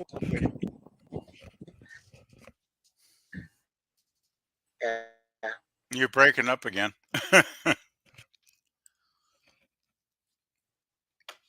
It's really weird. You'll So sound Gap fine for a come out while. next in the Now next you're back. month or so. Yeah, it Oh just yeah, goes back and forth. Sorry. Gorilla did Glory a few weeks ago too.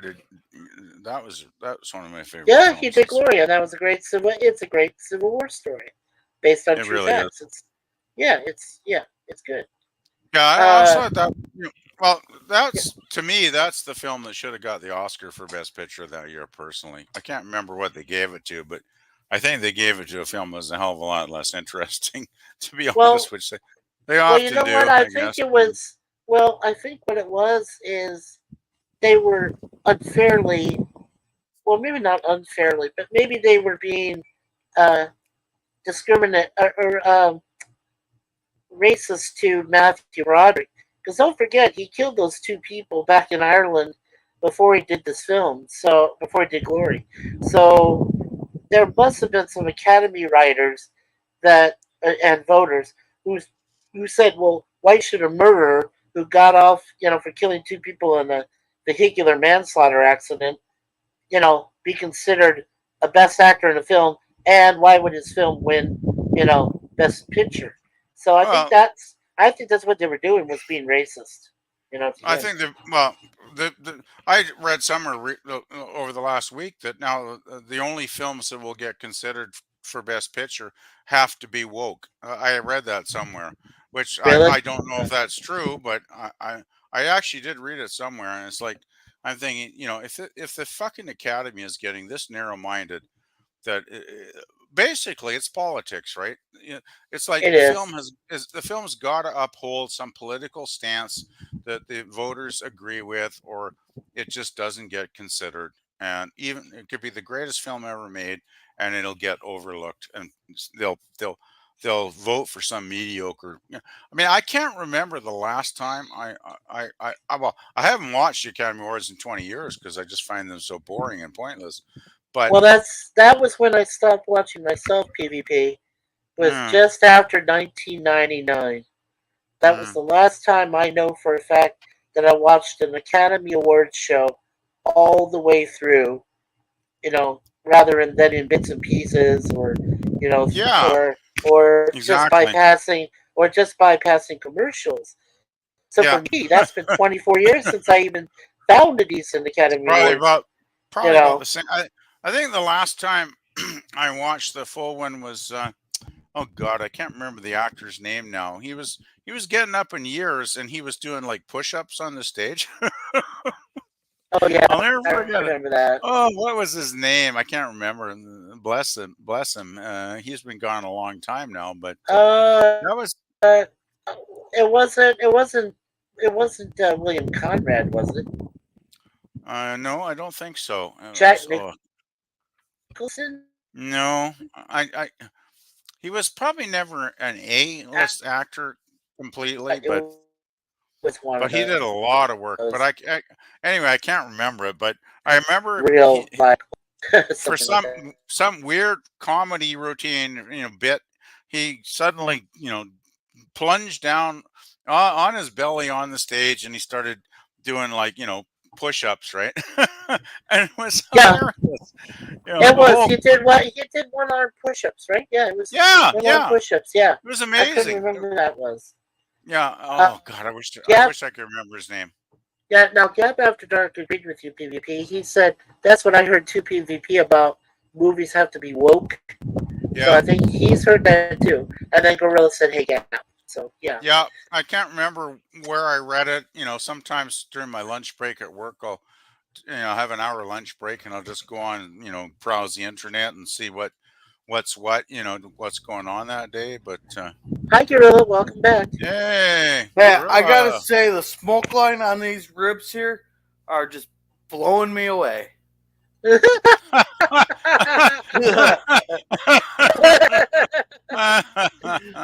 Oh, my Oh God. God. Oh, Jesus. I remember Well, that movie Blow with Johnny Depp. well, Now, there was a drug story. Man. it's a Woo. real party when Gorilla shows up. Oh, yeah. I love Gorilla, man. Gorilla's he's my Uh, brother Hey, from hey, another hey, mother. you might have to mute me here pretty soon because oh, since the babysitter failed, bailed. I started drinking. no, Yay. that's okay. It's a Saturday night, and I'm having a few myself, Gorilla. So no worries there, man. Yeah, so just, I should be doing laundry right now, but oh, it's like screw fuck that. laundry. Well, I Yeah. do need to do laundry though, because I'll have no clean undies for Monday morning work if I don't. So it's got to get done sometime. Oh. Or you can just run to Walmart. Hey, and get this too. It's been like 35 Celsius here for like 2 weeks, so it's like sweat city, right? It's like that's probably like 100 degrees down in the States or something at Hey, least. PvP, what's that in freedom units? It's probably like over 100, man. It's nasty, it's hot, and it's sweaty. Let's put it that way. Well, for us, it's just humid, but right now, Uh, it's no, 84 degrees outside, so it's humid, right? Or 74. yeah. 95. 74. Sorry. You guys get humidity back east though, right? We don't. We have a dry heat out west here. Like we don't Well, ever hardly get humidity, but still, when it's like 100 degrees, you still start sweating, right? hey, Yeah, in PvP, between. I'll take your 95, and I'll give you an 85 degrees, but you got to have 100% humidity. No, I don't want humidity. Humidity sucks. So I I spent- take your pictures I- up to I spent- 95. I spent 3 weeks in Ontario one time, and I was lucky because most of the 3 weeks there was no humidity for some bizarre reason in the summer. But then, like the last 3 or 4 days, the humidity came in and hit, and it was like you couldn't walk 10 feet out of your hotel without feeling like you were taking a sauna bath. It was that bad. Yeah. Well, we had thunderstorms that came through us. Remember those the other day, Oh Daniel? shit! Oh my God, those Jeez. thunderstorms! And I told you guys, we had a lightning bolt that literally, like, went 15.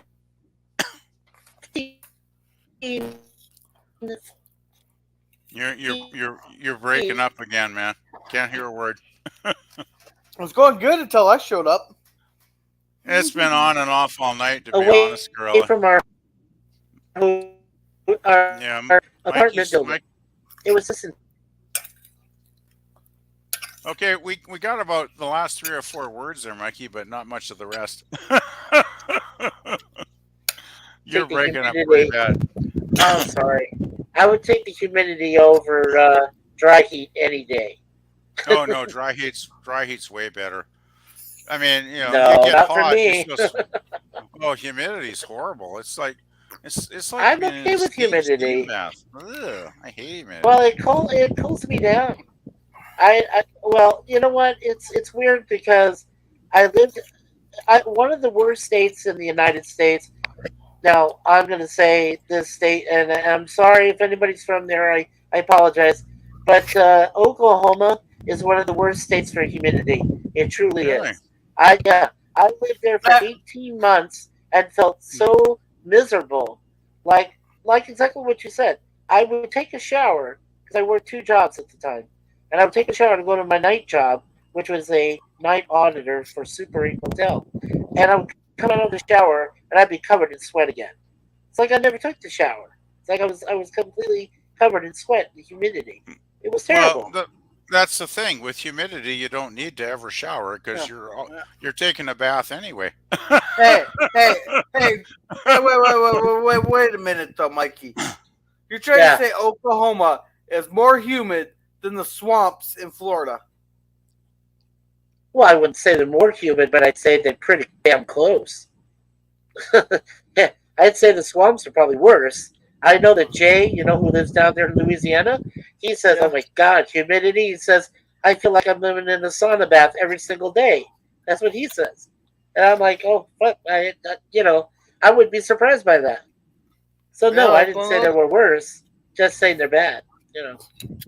Well, if he hates it that much, he should look at seeing if he can move up north or something. He should come up to where you are. Absolutely. Or he should go where, PvP is, up there in Kelowna. He'd love it up there. He won't be able to handle our winters. That's true. I think if you go to the western part of the continent, that's drier. It seems like you guys on the eastern part are always getting the humidity shit. So, Well, Toronto and that's right on the lakes, though. So, yeah. But no offense to Jay or nothing. He's a very nice guy, but can you handle -40 with the -60 wind chill? Because that gives you a whole new meaning to the term numbnuts. Yeah, luckily, I came close. I lived here. I've been here for 5 years. Well, I'm just saying. I'm sorry, PvP. Just for a moment. But I was saying I've been here now for almost 6 years and survived the winters here. And in Colorado, I lived for like 6 months, and they had -40 wind chill, and the temperatures averaged -25 and further below zero. No. That's a Tuesday. I'm talking the actual temperature being -40 with the -60 wind chill, -70 wind chill. I've had that too. Okay, so is that why you're a gorilla? Because only winter gorillas can live in those conditions, my friend. Winter gorillas. Oh, there's a reason I don't shave. Yeah, well, I'm going to see how it feels when I don't shave my beard off yet, or at all until the end of this year. So we'll see what happens with that. Wait, you're shaving it off? I don't know. You're going to shave it off? I might. I don't know. It's probably better to keep the beard on in the winter months, so right? A little more insulation. Let me show you. Just give me a second. Take a look at me now. There I am. See? Look at this thing. Well, it's not even to the middle of my chest yet. I would say pick up a few extra bucks. I'd say pick up a few extra bucks in December doing Santa Claus at the local mall, and then shave it off in January. Exactly. Hey, it's tax free. It's tax free. Actually, I gotta say, you'd make a great Santa. I think, Mikey. I've already said ho ho ho. You got the personality. You're friendly. I'm sure the kids would just love you, man. Yeah. Mikey would make a great Santa here.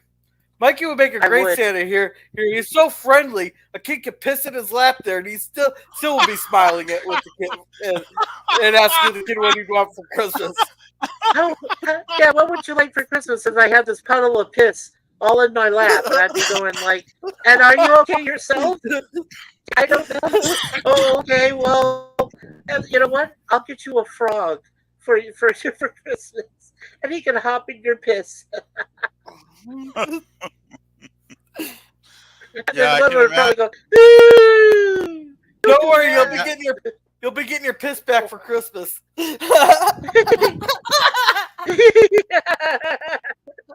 I'll put that in a little bowl. Yeah. I'll put it inside your stocking and go. Lord, that wasn't right. I apologize. That's not right. That's not right. That's not right. That's probably one of the reasons we have so much fun, though, because it's not right. Well, look at Gap. Gap after dark's losing it. I'm sorry, Gap. But you know what? Awesome. Yeah. Good stuff, Gal. Laughter. Yeah. To the bot that's listening on YouTube. The best. Oh, like Stocky. Medicine. No. Holy shit. Oh my god. That is so cool. Yeah. Yeah, to the bot that's listening to Mikey's live stream here, please do not hold anything that the gorilla there says against Mikey's live stream there. He has no control over this gorilla. There you go. I'll put a disclaimer out there for you, Mikey. Oh, thanks. All right, gorilla, back into your cage. You have no control over me! You have no control! Yeah, right. I am laughing so hard. Yeah, I know. This is cool. This is like the funniest, the funniest stream I've been having so far. This is cool. Hey, I'm glad you're here on the Saturday. I'm glad you're here on a Saturday, because if you weren't here, I'd be doing laundry right now, which would be boring as hell, right? So it's always nice when somebody does a random live stream, on I love it. I love it. Yeah. So anyway, I just went to this real quick story. So I had a kid. I was still working for Safeway at the time, and it was Christmas time. And I grew a little bit of a beard, but not too much. Not like what I have right now. But somebody came by to my register and said, "Are you Santa Claus?" I said, "No, sir." I said, "No, son. I'm just a messenger for Santa." He said, "Oh, messenger?" He said, "So you can send messages to Santa?" I said, "Yeah, sure I can." And he says, "Well, I'm really wanting this one video game console. My parents won't get it for me because they say it's too expensive and they can't afford it." And I said, and he says to me, "So what can you do for me?" I said, "Well, I could ask Santa to send you a little bit of money or a check or something, and and you can see if you can buy the the video game console, with your check that you get." And he said, "Well, who's going to send me a check?" I said, "It'll be a surprise. It'll say it's from Santa, but it'll come from someone." He says, "Oh, okay." So then I waited. I thought, okay, I probably just told him something to, placate him. Well, here it was 3 weeks later. This was just after Christmas. He comes by me and says, "You know what, Santa's messenger?" I said, "What?" "I got my video console." I said, "Really?" And he says, "Yeah, there was a check that came just from Santa, and it had my name written on it and everything. And the signature looked like it was from Santa Claus." And I was like, wow. That's a true story. And I was just like, wow. And I felt so happy for this kid because he was so desperate. He said, I wanted this console, and parents said they couldn't afford it. And then somebody sent me a check. And it's like, wow. And I believed in the miracle of Santa Claus by that time. I was just like, okay, it happens. There's miracles every once in a while, but, yeah, that's a good story.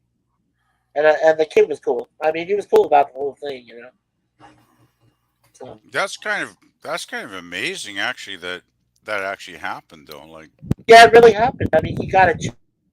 But you didn't contact anybody to mail this kid a check, right?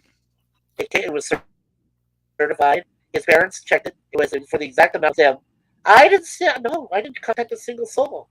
I tried to tell him that I said to Santa, I would say something to Santa about it, and it'd be up to him. And I told my wife this story too, and she couldn't believe it. She was like, "Well, wow, that's amazing." Yeah, I mean, and I was like, I said, "Yeah, what happened?" You never contacted anybody to send this kid money, so no. And this kid's family went to our church. He went to our same Catholic church. I never said a word to anybody that this kid really wanted a video console for Christmas. I never mentioned it to anybody. I just said, I gotta say, Mikey, that's like Rod Serling couldn't have written that story. That's like a Twilight Zone episode, man. Like, Jesus. Santa, because I had a beard, but it wasn't like Santa's beard.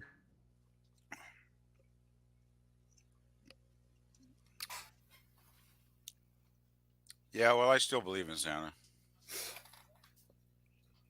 Gotta believe in the magic, right? Believe in magic. My Hey guys, Suzanne and I. Oh hey, I want to quickly mention. I posted it probably half an hour ago. I posted a Wikipedia article about the 1927 film of Napoleon, and so if you guys want to, read that, check it out. There's quite a bit of detail on there, and it's pretty cool. I guess Albert Dudonne, the French dude playing Napoleon. Dodane. He's Yeah, quite Dodane. yeah, he's very charismatic. Looking at his photo here, like the guy definitely he has a screen presence, shall I say? And it was a thoroughly enjoyable film. And even though it's like 330 minutes, it's like I can't even comprehend how many hours that is without doing the math. But it's a really good film. So if you guys want to check out the link there on the private chat, please do, because it's worth a watch, guys. Yeah, it came out around. Didn't it come out around the same time that they also had later on "Birth of a Nation," which itself lasted over 3 hours, like 3.5 hours, I think. It was about the KKK. It was about Civil War, and then the involvement of the KKK after the Civil War. When they were wearing hoods over their heads and stuff. Yeah. And the problem was the KKK were portrayed as good guys in that, right? Yeah, well, they're not, but yeah. Yeah. No, but I mean, in the film, they were portrayed as like some kind of positive force or something, which, I guess back, they were, 1915. No. So that's very early film. Yeah, it's very early. Yeah. No. Well, I think Birth of a Nation came out in like 1930 or 1924? Something like that. I knew it was in the late 20s. The film was 1915, it says here. That one, okay. Yeah. So it's that's the one, that Lillian Gish was in, and, directed by D.W. Yeah, Birth of a Nation was also... Griffith was the director. D.W. Griffith. Yeah. Yeah. Yeah. Let's see. Another film I've never seen, but come to think of it, God, there's a lot of holes in my fucking and viewing. Why did they... Yeah, well, here's the thing. Why did they do The Birth of a Nation and redid it in 2016? What's up with that? That's wrong. I have no I know idea. they redid it, but I mean, that's wrong. Okay. Birth of a Nation came out in 1915. Yeah. It was originally called The Klansman, and it's an American silent epic drama film directed by D.W. Griffith and starring Lillian Gish. Yeah, so that was about the KKK. Lillian Gish had a very extensive career back then.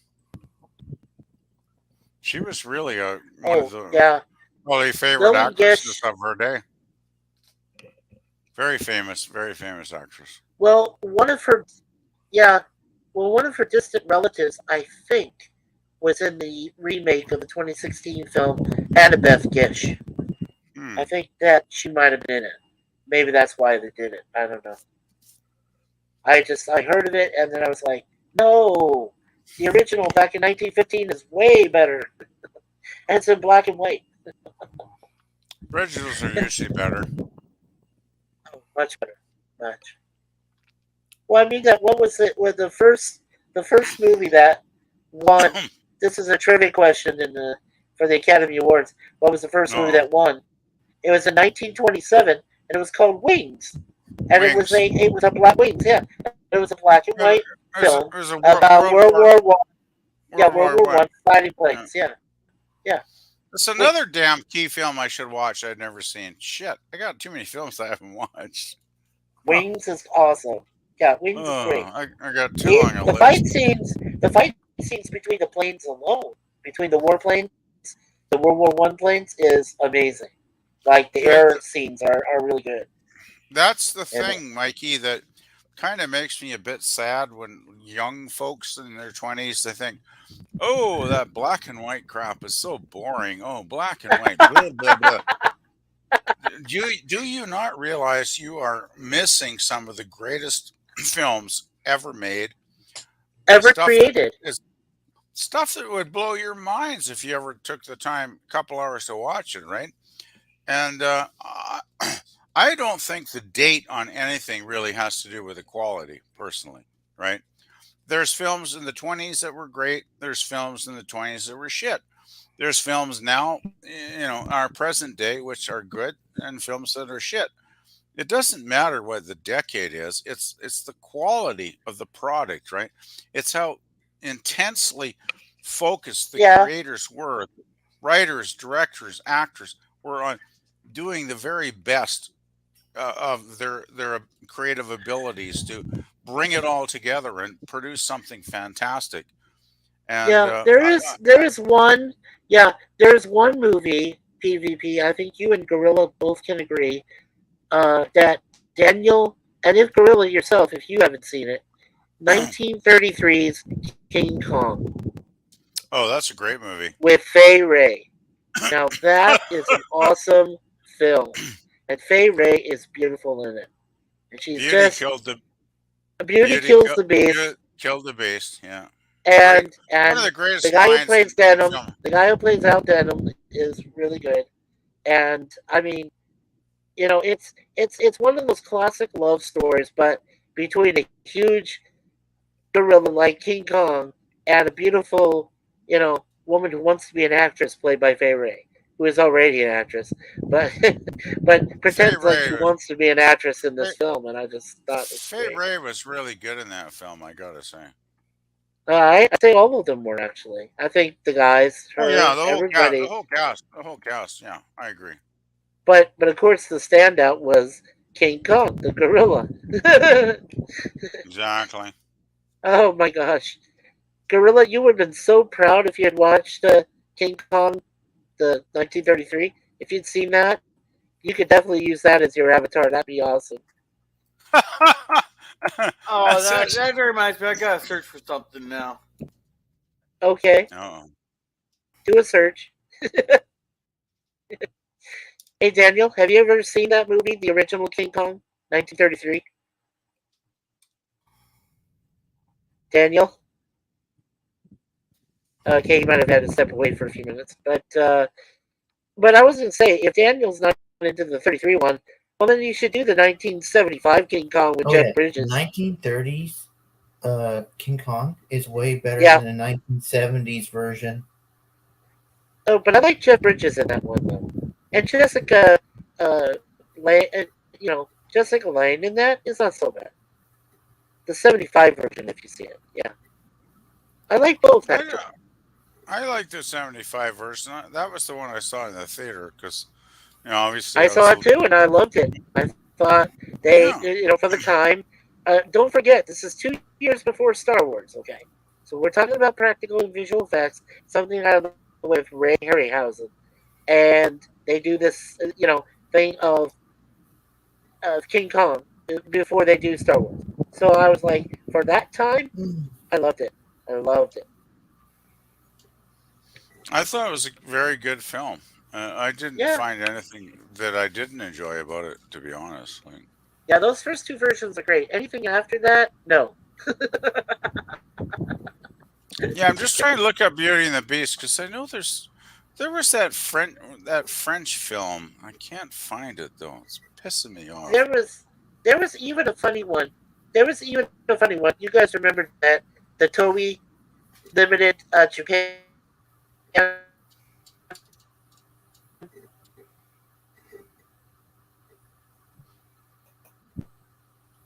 Did what? Godzilla versus King Kong? Oh yeah, I got that one. Hey, I'm actually looking up Beauty and the Beast. Man, there's been a lot of films and stuff. This is one of those classic stories that gets retold over and over and over again, guys. Why? Think this is I guess because it just goes to the core of humanity, right? How two creatures that are totally should not work together do work together, in a weird way. Well, here's the thing. I, along with a lot of other people I know for sure, hate Disney for what they've become. But when they did Beauty and the Beast animated, I didn't have a problem with it. I actually did like it. It was fine. I was fine with it. So it's one of those that escaped Disney domination. I mean, it's by Disney, but it's one of those that can stand the test of time and still be a good film, and people would still like it. Oh, okay, there you go. Beauty and the Beast from Wikipedia. Okay. Yeah, I just that put was it a in the 1946 film. The 46 film, I think, is the first adaptation of it on film by the French director Jean Cocteau, I guess his name is. I'm probably mispronouncing. Cocteau, yeah. Cocteau. I'm yeah. very bad at pronouncing names. Oh, no, that's okay. That is 48. You can try to pronounce that.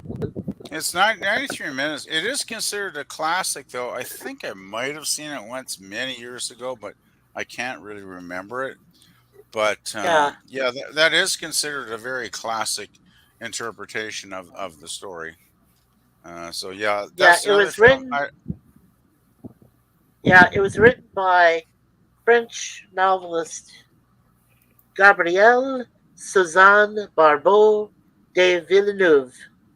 That was when it was first written. It was a fairy tale written by that French novelist. Say that 3 times fast. Yeah, you try to say that 3 times fast. Yeah, that's hard enough for me to I couldn't say it once. Exactly. And you said it came out in 1946 was a movie? It says here 1946 on Wikipedia, so. Oh, okay. Emmanuel Koskin collected a version with a tragic ending from the rain titled The White Wolf. I guess maybe that was what it was. Yeah. Emmanuel Koskin. Yeah. Koskin. That was his name. That's the one that did 1946. I'm just looking on Wikipedia for all the versions. Like, I'm looking, like, in literature, there's probably 20 versions of it. In film, At there's least. probably another 20 in film, which is nuts. And then even television, I'm looking here, there's like 25 versions of it in TV. So this is obviously a storyline that people are obsessed with, right? There's a fascination with, the Beauty and the Beast, right? It's like, yeah, I get it. Yeah, I was sorry, I had to blow my nose there, so I was being polite. Well, we all put my mute on. We all do.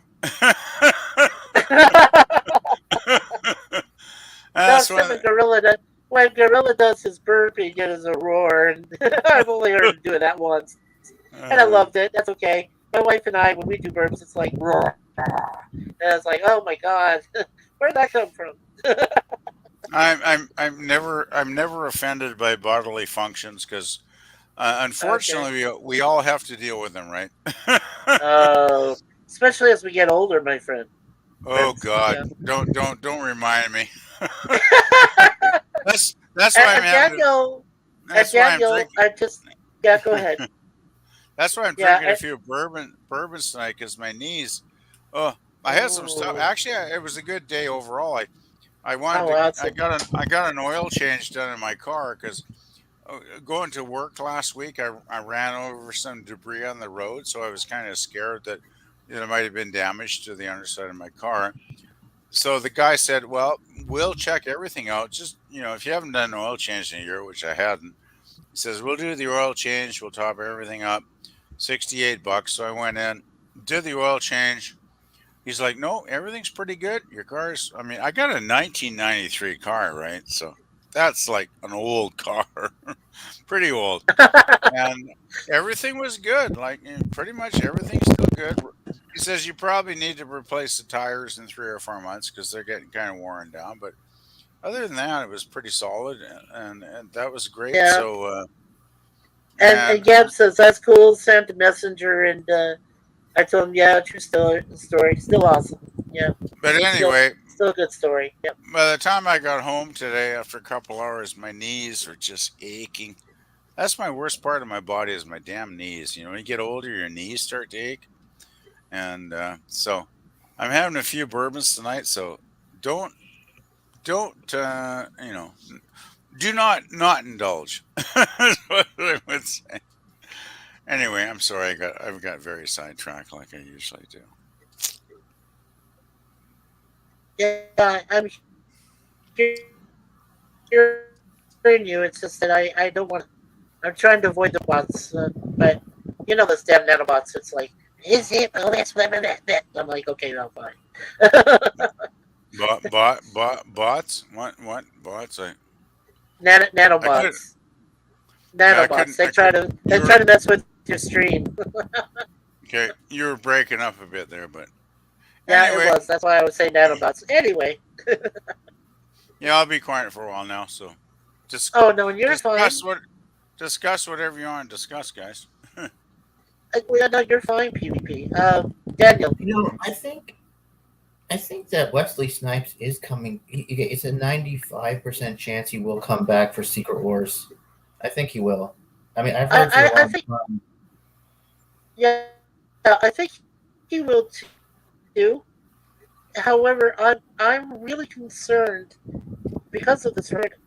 Will they change the concept of what they went with originally? That Deadpool was going to travel the multiverse. Are they going to change that? Are they going to put in other writers that are going to we're just going to throw out the whole story and put in a whole new thing and what he's going to do? Because Disney, for whatever reason, does not like the fact that this movie is still going to carry an R rating going in, even after the strike. So they're going to try to change it to like what PvP said, a woke version of Well, Deadpool. if they don't do an R-rated Deadpool, it's going to probably suck, in my opinion. No, it will suck. The whole It will point suck. There's no probably suck. The whole point of Deadpool is the satirical humor, right? When every time Deadpool breaks the fourth wall and looks directly in the camera and says "Hello there," and then says some witty, crazy ass comment, or he stuffs a cigarette lighter in some dude's mouth, it's like, yes, we got adult entertainment here, right? Well, some of those sex scenes between him is, oh my god, that too. There's some pretty hot stuff in those movies. But if Disney, tries to neuter all of that, well, I can see a box office disaster like Indy 5 happening again, sadly. And I liked Indy, but I went to it on a Saturday night and there were like 20 people. Yes. There were 20 people on a Saturday night. So, yeah. I honestly have to wonder, are the giant entertainment media companies trying to self-destruct to the point where they go away? Like, is that really the plan? It's weird. Like, Disney, when I was a kid in the 60s, made great films that I loved. Now they make shit that nobody wants to watch, and they're not getting any box office returns. And it's like, they must want to just destroy themselves, right? That's the only conclusion I can think of. I just don't get what's going on in the world. Yeah, no, now what I was going to mention was the lady that was Deadpool's girlfriend was later on when they did the miniseries, a remake, Morena Baccarin. And so she was the love interest of Deadpool in those two movies. Well, don't forget that was great. That was great casting. Yeah, for her. Don't forget, she was the companion in those 18 or whatever episodes of Firefly as well. You guys remember Firefly, right? Yeah. Great show. I love that show. God, Fox sure fucked that show up so bad. I mean, you don't show the pilot episode on the very last week before you pull the plug on the series, guys. It's like, what were they thinking? I love Firefly, and she's gorgeous, as always, in that. She's one of those women that she never seems to age, does she? I mean, no. Firefly was like, what, 20? Firefly was over 20 years ago, and she did Deadpool 2, like, what, 2 or 3 years, whatever. It's like a 20-year difference. Yeah, it's like a 20-year gap, and she still looks as incredibly beautiful and hot as she ever did. And it's like, this is the kind of girl I need to meet. Which I don't have Well, that I kind of was, luck, but well, I damn, was she's telling, yeah, she's so cute, right? yeah, but I was just telling Daniel in the previous stream that I was watching the very first trailer for Expendables 4, which is supposed to come out. It's already been done. It's supposed to come out my birthday, September 22nd, next month. And Okay. I saw the trailer, the first trailer for it, and there's Megan Fox with Jason Statham. And I'm like, what the hell? Where did Megan Fox come from? The woman was in Transformers and she looked terrible and acted terrible. And I'm like, here she is. She's going to ruin Expendables franchise. I was like, no. And that's what I told Daniel. It's like, Megan Fox. I'm like, God, no, please. What is wrong with this? What is wrong with Hollywood? Jesus. I want to shoot people right now, man. Serious. Oh, God. You mean metaphorically only, though, right, Mike? Metaphorically, yes. Yes. Yeah. Yeah. You don't want to literally go. Don't want to go postal, literally. Yeah. No. The opinions of Mikey are not the same opinions as opposed by Hollywood writers and so forth. Please disregard what Mikey says. It's not all the same opinions that everybody else shares. Okay. Yes. Thank you, YouTube. Total disclaimer. All our rambling comments may or not reflect our actual opinions on anything, so please do not legally hold us to them. That's what Gorilla says. P.S. Keep me out of that disclaimer. I mean everything I say there. And if you want to hold me legally accountable for my actions, just remember First Amendment, bitch.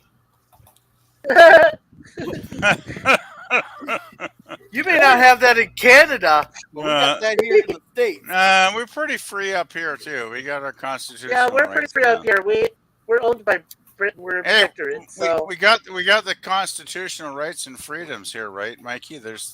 I still have that somewhere. They actually printed it out like in 1982 and handed it out for free. And I got a copy somewhere in order to become a here. citizen, I have to remember them. I think. I am not sure, but I'm. No, we got our rights. We have our constitution too. You know.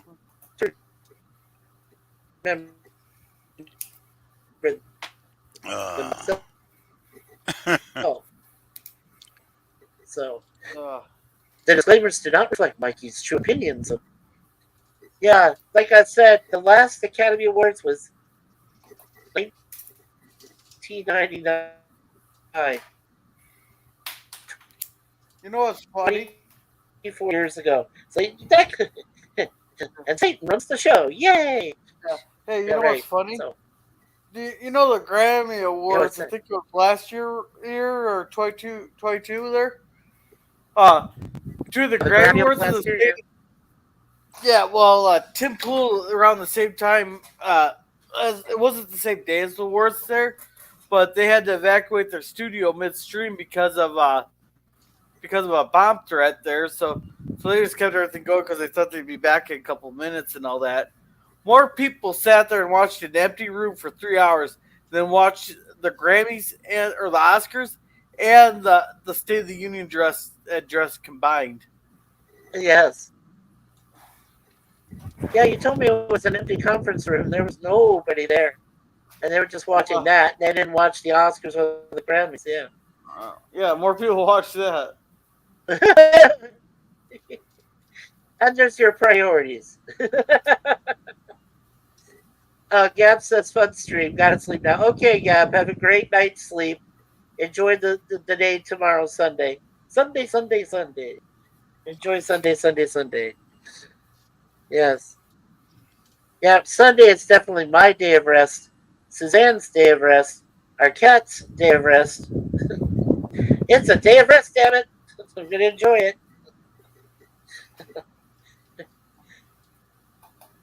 You know how it was when, you grew up and they told you, enjoy, go to school, learn something at school, then enjoy Saturday. But then Sunday, You got to dedicate your time to the Lord and go to church. And I was like, okay, and I did that for a little while. And then I said, now wait a second. I said, I believe in God already. Why do I need to go to church? I don't have to be around other people. I don't have to sit there and listen to some, priest or whatever, like sprout off or whatever. So I said, okay. So there's the end of that story. I enjoy my Sundays. I love the peace and quiet. Wife and I would just lay there, you know, cuddle together. Our cats join us. They're on the bed with us. Deja Vu and Moon Pie, the foursome. It's fun. It's fun. I love Sundays like that. And you were saying about laundry, PvP? Well, we gather lots of laundry ourselves, which is a lot I still need to do it.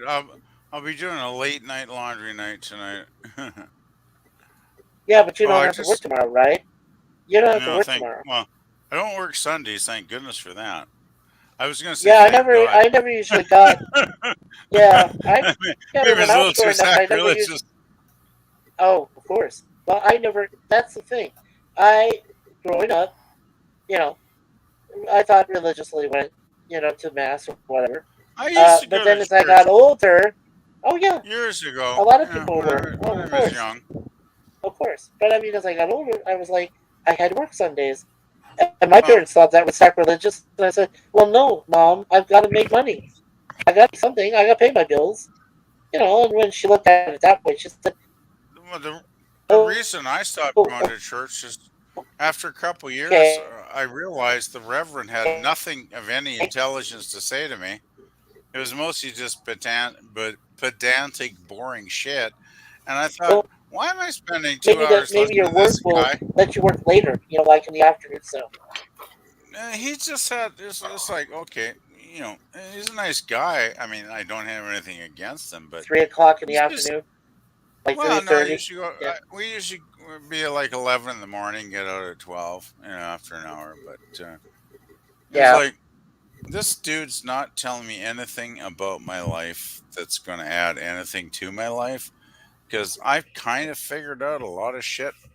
Even by the time I was a teenager, I'd figured out a lot of shit what people were about, right? Because even as a kid, let's put it this way. When I was like 5 or 6 and I'd go to the Christmas parties with all the adults and they'd be drinking and smoking and doing whatever back in the 60s, I would just stand there. Like I was like, 3 feet tall back then? I was a little kid, right? I'd stand there and I'd mingle around. I'd listen to the conversations. I'd go, that's a lot of bullshit they're telling each other, right? I knew even then when people would be lying to each other and telling each other crap they wanted to hear, which even as a kid, I picked up on that wasn't true. So I've always been one of those people that has a really good bullshit detector, so to speak. And I can kind of, when I was in my 20s, I did take 2 years of psychology at college too, right? When I was trying to figure out what I wanted to do. So I know a little bit about human behavior. So I'm pretty good at picking up on the kind of people I want to hang with and the kind of people I don't. And you guys are all in that I want to hang out with and have fun group, fortunately. But, we appreciate that. We do. Yeah. Thank you, Mikey. But, you do get to that age, even as a young person, I kind of figured shit out. And as you get older, it's even easier, right, to figure stuff out. So, yeah. It is.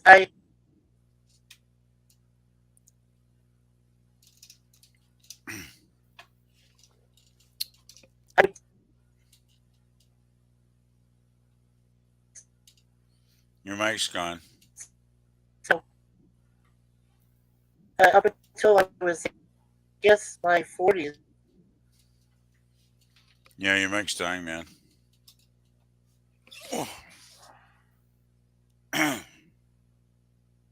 Pretty knowledgeable. I know some things. And I just kind of lost interest, and then, I stopped going to church.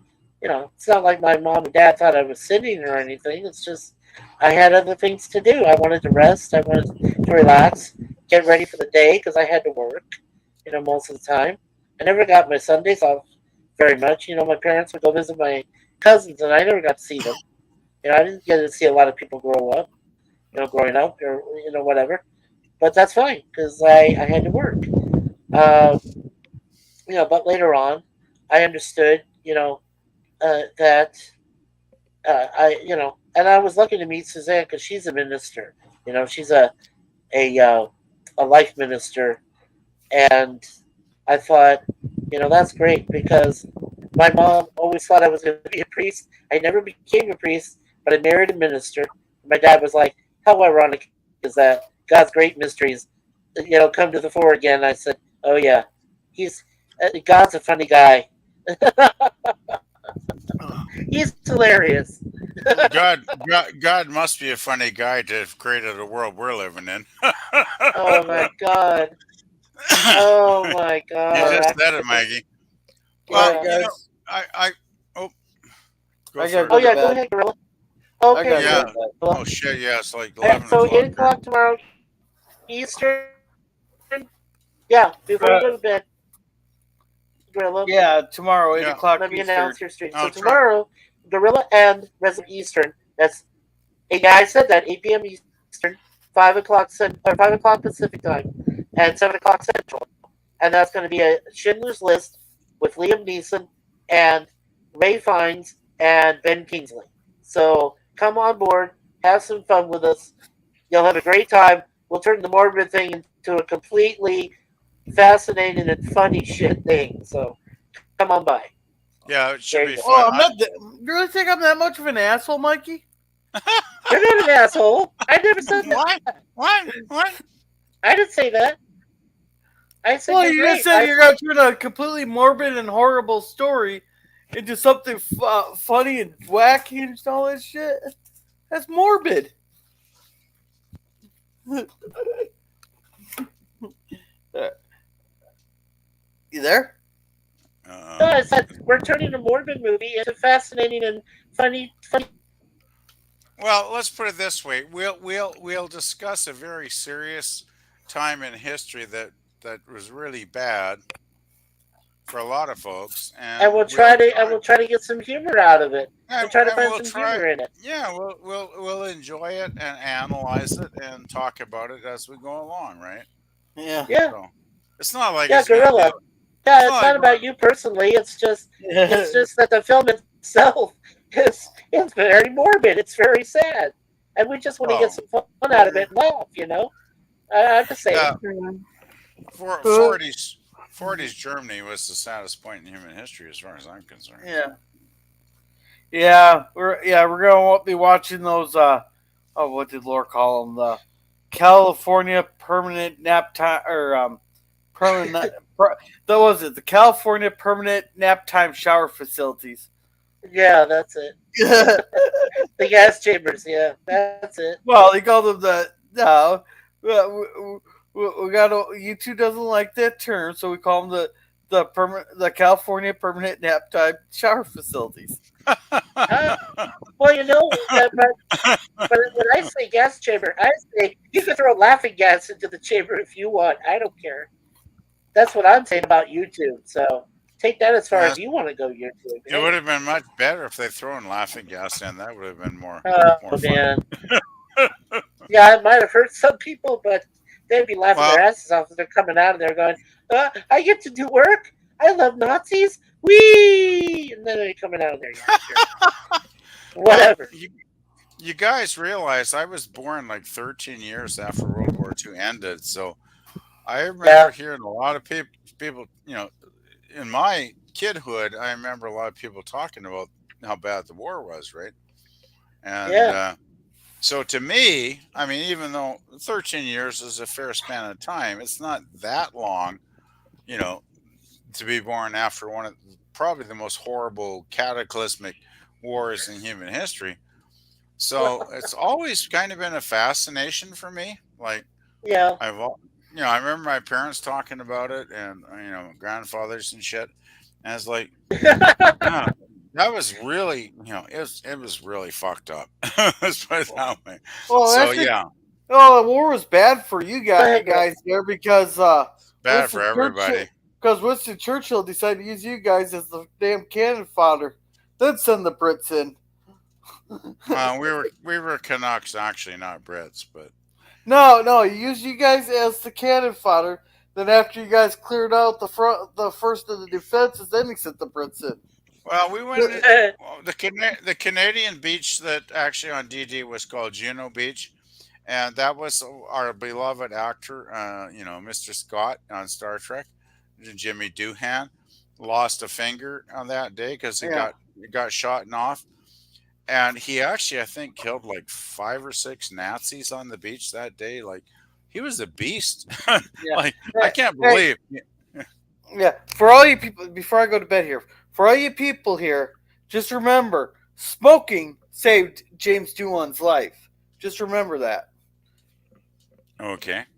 Yeah, because he had a cigarette case in his chest pocket there, and when he went to go pull it out, there's a bullet in it. The case stopped the bullet.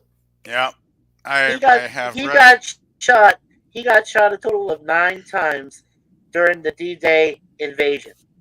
It's incredible when you read about James Doohan's life and what he went through on that historic day.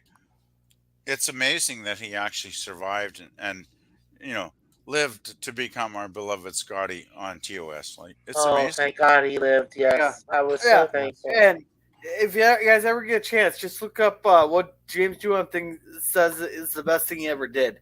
Look up that story. It's a sad but heartfelt story there. This girl who was going to commit suicide, and he said he wanted to see her at the next. He wrote back to her, told her, "I want to see you at the next convention," and she showed up, and she told him that he saved her life. That's I awesome. I remember reading the same story online a couple years ago, that he actually had a very depressed fan that wrote to him and said she was done with life and she was going to end it. And he said, "Please don't. Please come and see me at the next convention. I want to talk to you." And yeah, he actually saved a person's life. And he hugged her. He hugged her. Like, it was one of those Las Vegas conventions, Comic-Con or what it was. James Doohan was there, and she showed up, and he grabbed her immediately and gave her the biggest hug you've ever seen. I've seen it online, and I've seen it. And I was like, that's fucking amazing. I'm like, this man who probably doesn't know her from Eve or Adam or anything, and, but told her to show up and hopes that she'd show up, and she did, and he just gave her the biggest hug. Can you put that, Mikey? Can you post that link? Can you post that in the private chat? I'd love to see that video. I've never seen that. All right, I gotta get going. We'll see you guys. Okay, night, girl. We'll see you soon. But yeah, that's I think I probably mentioned you guys the time I met. I'll look at the address and I couldn't get it. But if you guys find it, or his story, his interview, which is even better. All right, Gorilla. We'll see you tomorrow. Yes, make sure you check out Gorilla and Gorilla streams at Gorilla's Random Thoughts and Resolute Germ. He does Saturday morning cartoons.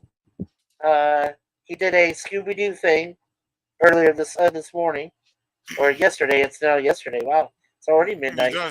He does his Waltons on Fridays too. And he does his Waltons on Fridays. Oh, and Babylon 5 on Saturdays sometimes. Yeah, he just did that one earlier today, but I had to go to the garage to get my car checked out. So no! Your car. The Scooby-Doo. Yeah. The Scooby-Doo thing. Hey, Daniel, we're gonna go ahead. I did too, dude. I'm sorry, I missed the Scooby-Doo. I felt bad, but Richard managed to get it on Jet Nerdy, so I guess he made up for that. So I didn't get on there at all. I got left behind. Yeah, I love Scooby-Doo. Yeah. Hey, Raggy. Zoinks!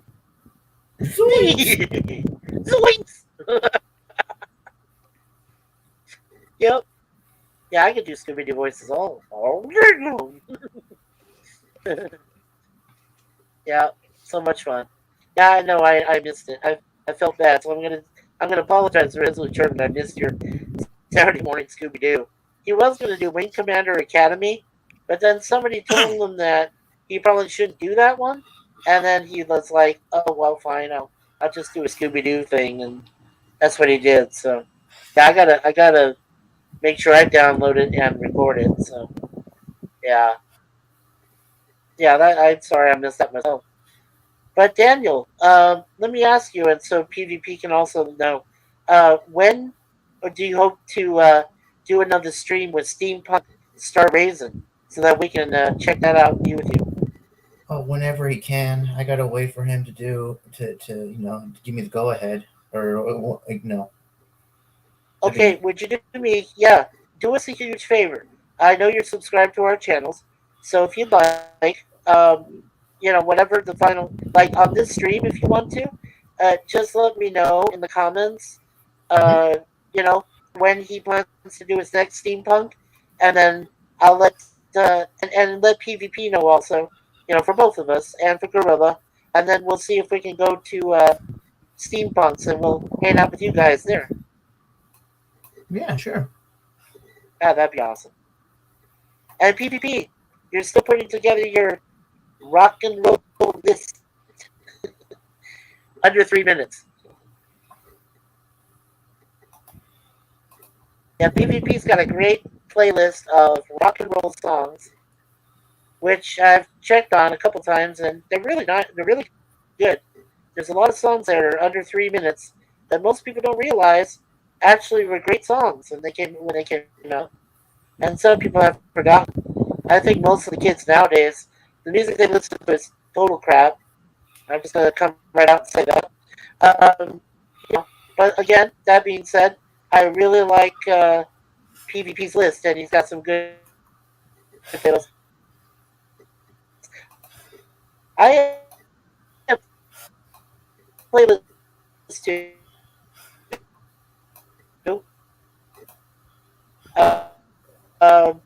On mine, it's Mikey and Susan's favorite songs. Steampunk Star Raisin. They do some good streams about different topics. And okay, in the chat we had Gap After Dark. So Gap After Dark, thank you for coming to the chat tonight. We had Dadman Walking 55. He's a travel host and streamer, and he has some great streams there. You should check him out. Dadman Walking 55. Also, like we said, PvP's got his playlist. Check his playlist on his site out. Daniel's Hot Topics with his streams with Steampunk. Gorilla, Resolute Germ, they are both awesome, so check their streams. We also had Jobe. Jobe was in the chat for a brief moment. Jobe. So Jobe, thanks for coming in. That was nice of you. We also had Rex First. We had Rex First Entertainment. I checked his website, and he's got LLC. He has a good channel there as well. And as for me, like I said, I haven't got anything immediately planned. But I am hoping to do a live stream movie review as part of the Honest Critic Movie Review Club, which is based on Facebook and is owned by Garen Lazar. He's a good friend of mine, and he lives in Florida now. Glad you made it there safely, Garen. And he and I both agreed we could start, because I became an admin, we both agreed we would start doing live stream, well, at least I'd be doing live stream on recent movies that have just come out. So the next one we want to do is Oppenheimer, and it looks really good. And I think it's going to be one of the first. Yeah, I think it's going to be one of the first Oscar-worthy movies of the season, and I think Napoleon is going to fall right behind that one. So now, Oppenheimer's not really a documentary, but it's Napoleon's kind of coming out. Oppenheimer's kind of like a documentary. Napoleon's coming out November 22nd. Daniel. Oh. It's a docudrama. Yeah, Napoleon is a docudrama. But Joaquin Phoenix looks like he plays the role perfectly, Napoleon Bonaparte. So I hope we get to watch that too and do a review on that. So before you see the new version in November, I highly urge you to see the Abel Gance film from 1927. Though it's really a great film. It's quite remarkable. Not just the acting, but the technology. It's yeah. way ahead of its time. I think it's a beautiful Okay. film. Really beautiful film. Yeah. So anybody listening to the replay of this, yeah. So anybody listening to the replay of stream, make sure you check out Waterloo and also that Napoleon from Venice. It's absolutely one of the greatest.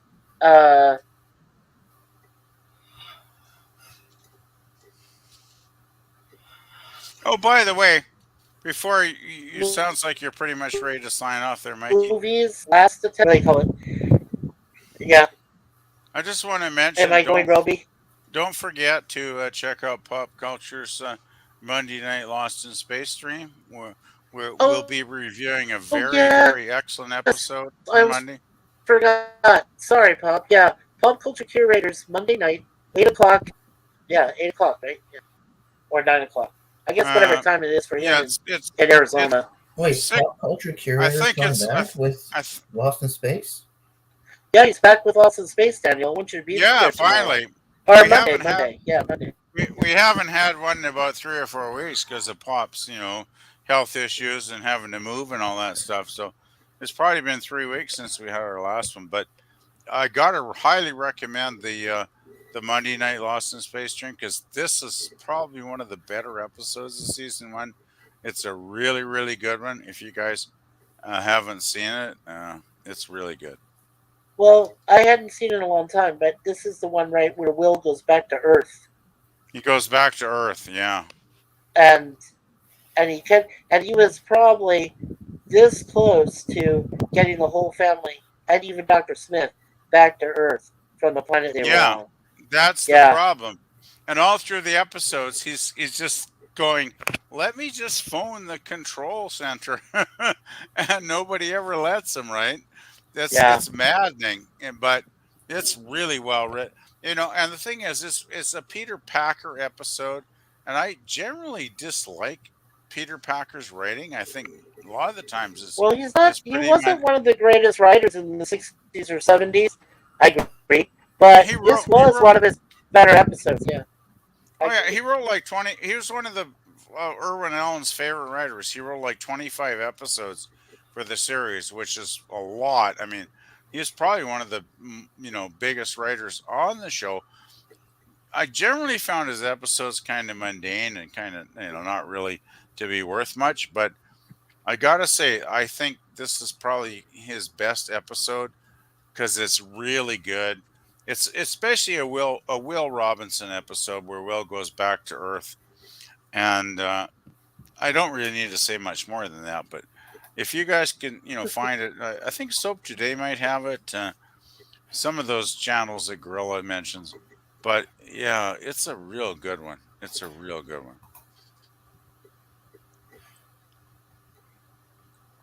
I put it in the top 5 episodes of season 1, probably. Are you still with us, Mikey? You're frozen, man. Uh-oh.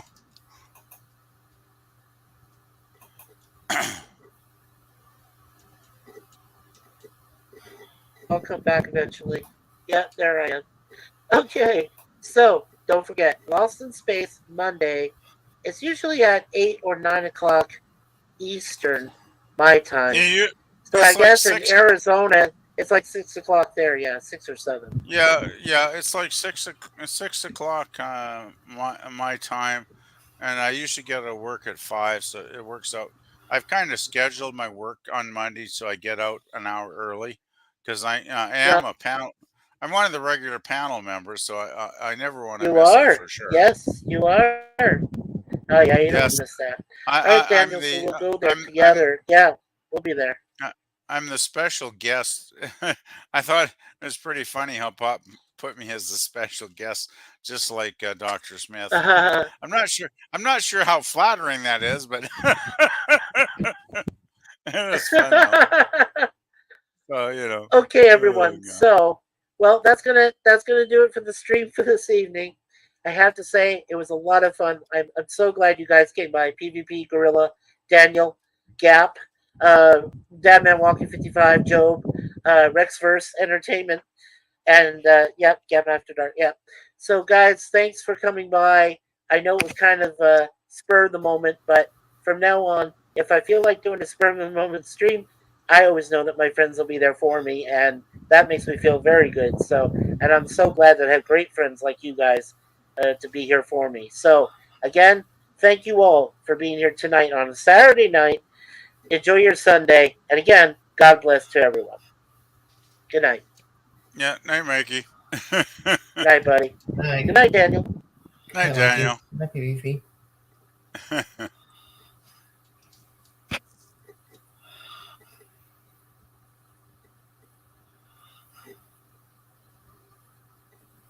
Oh, it's still live?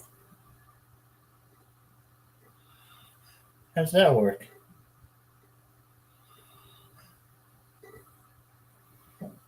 All right. Well, bye, everyone. Have a good night.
Oh my gosh.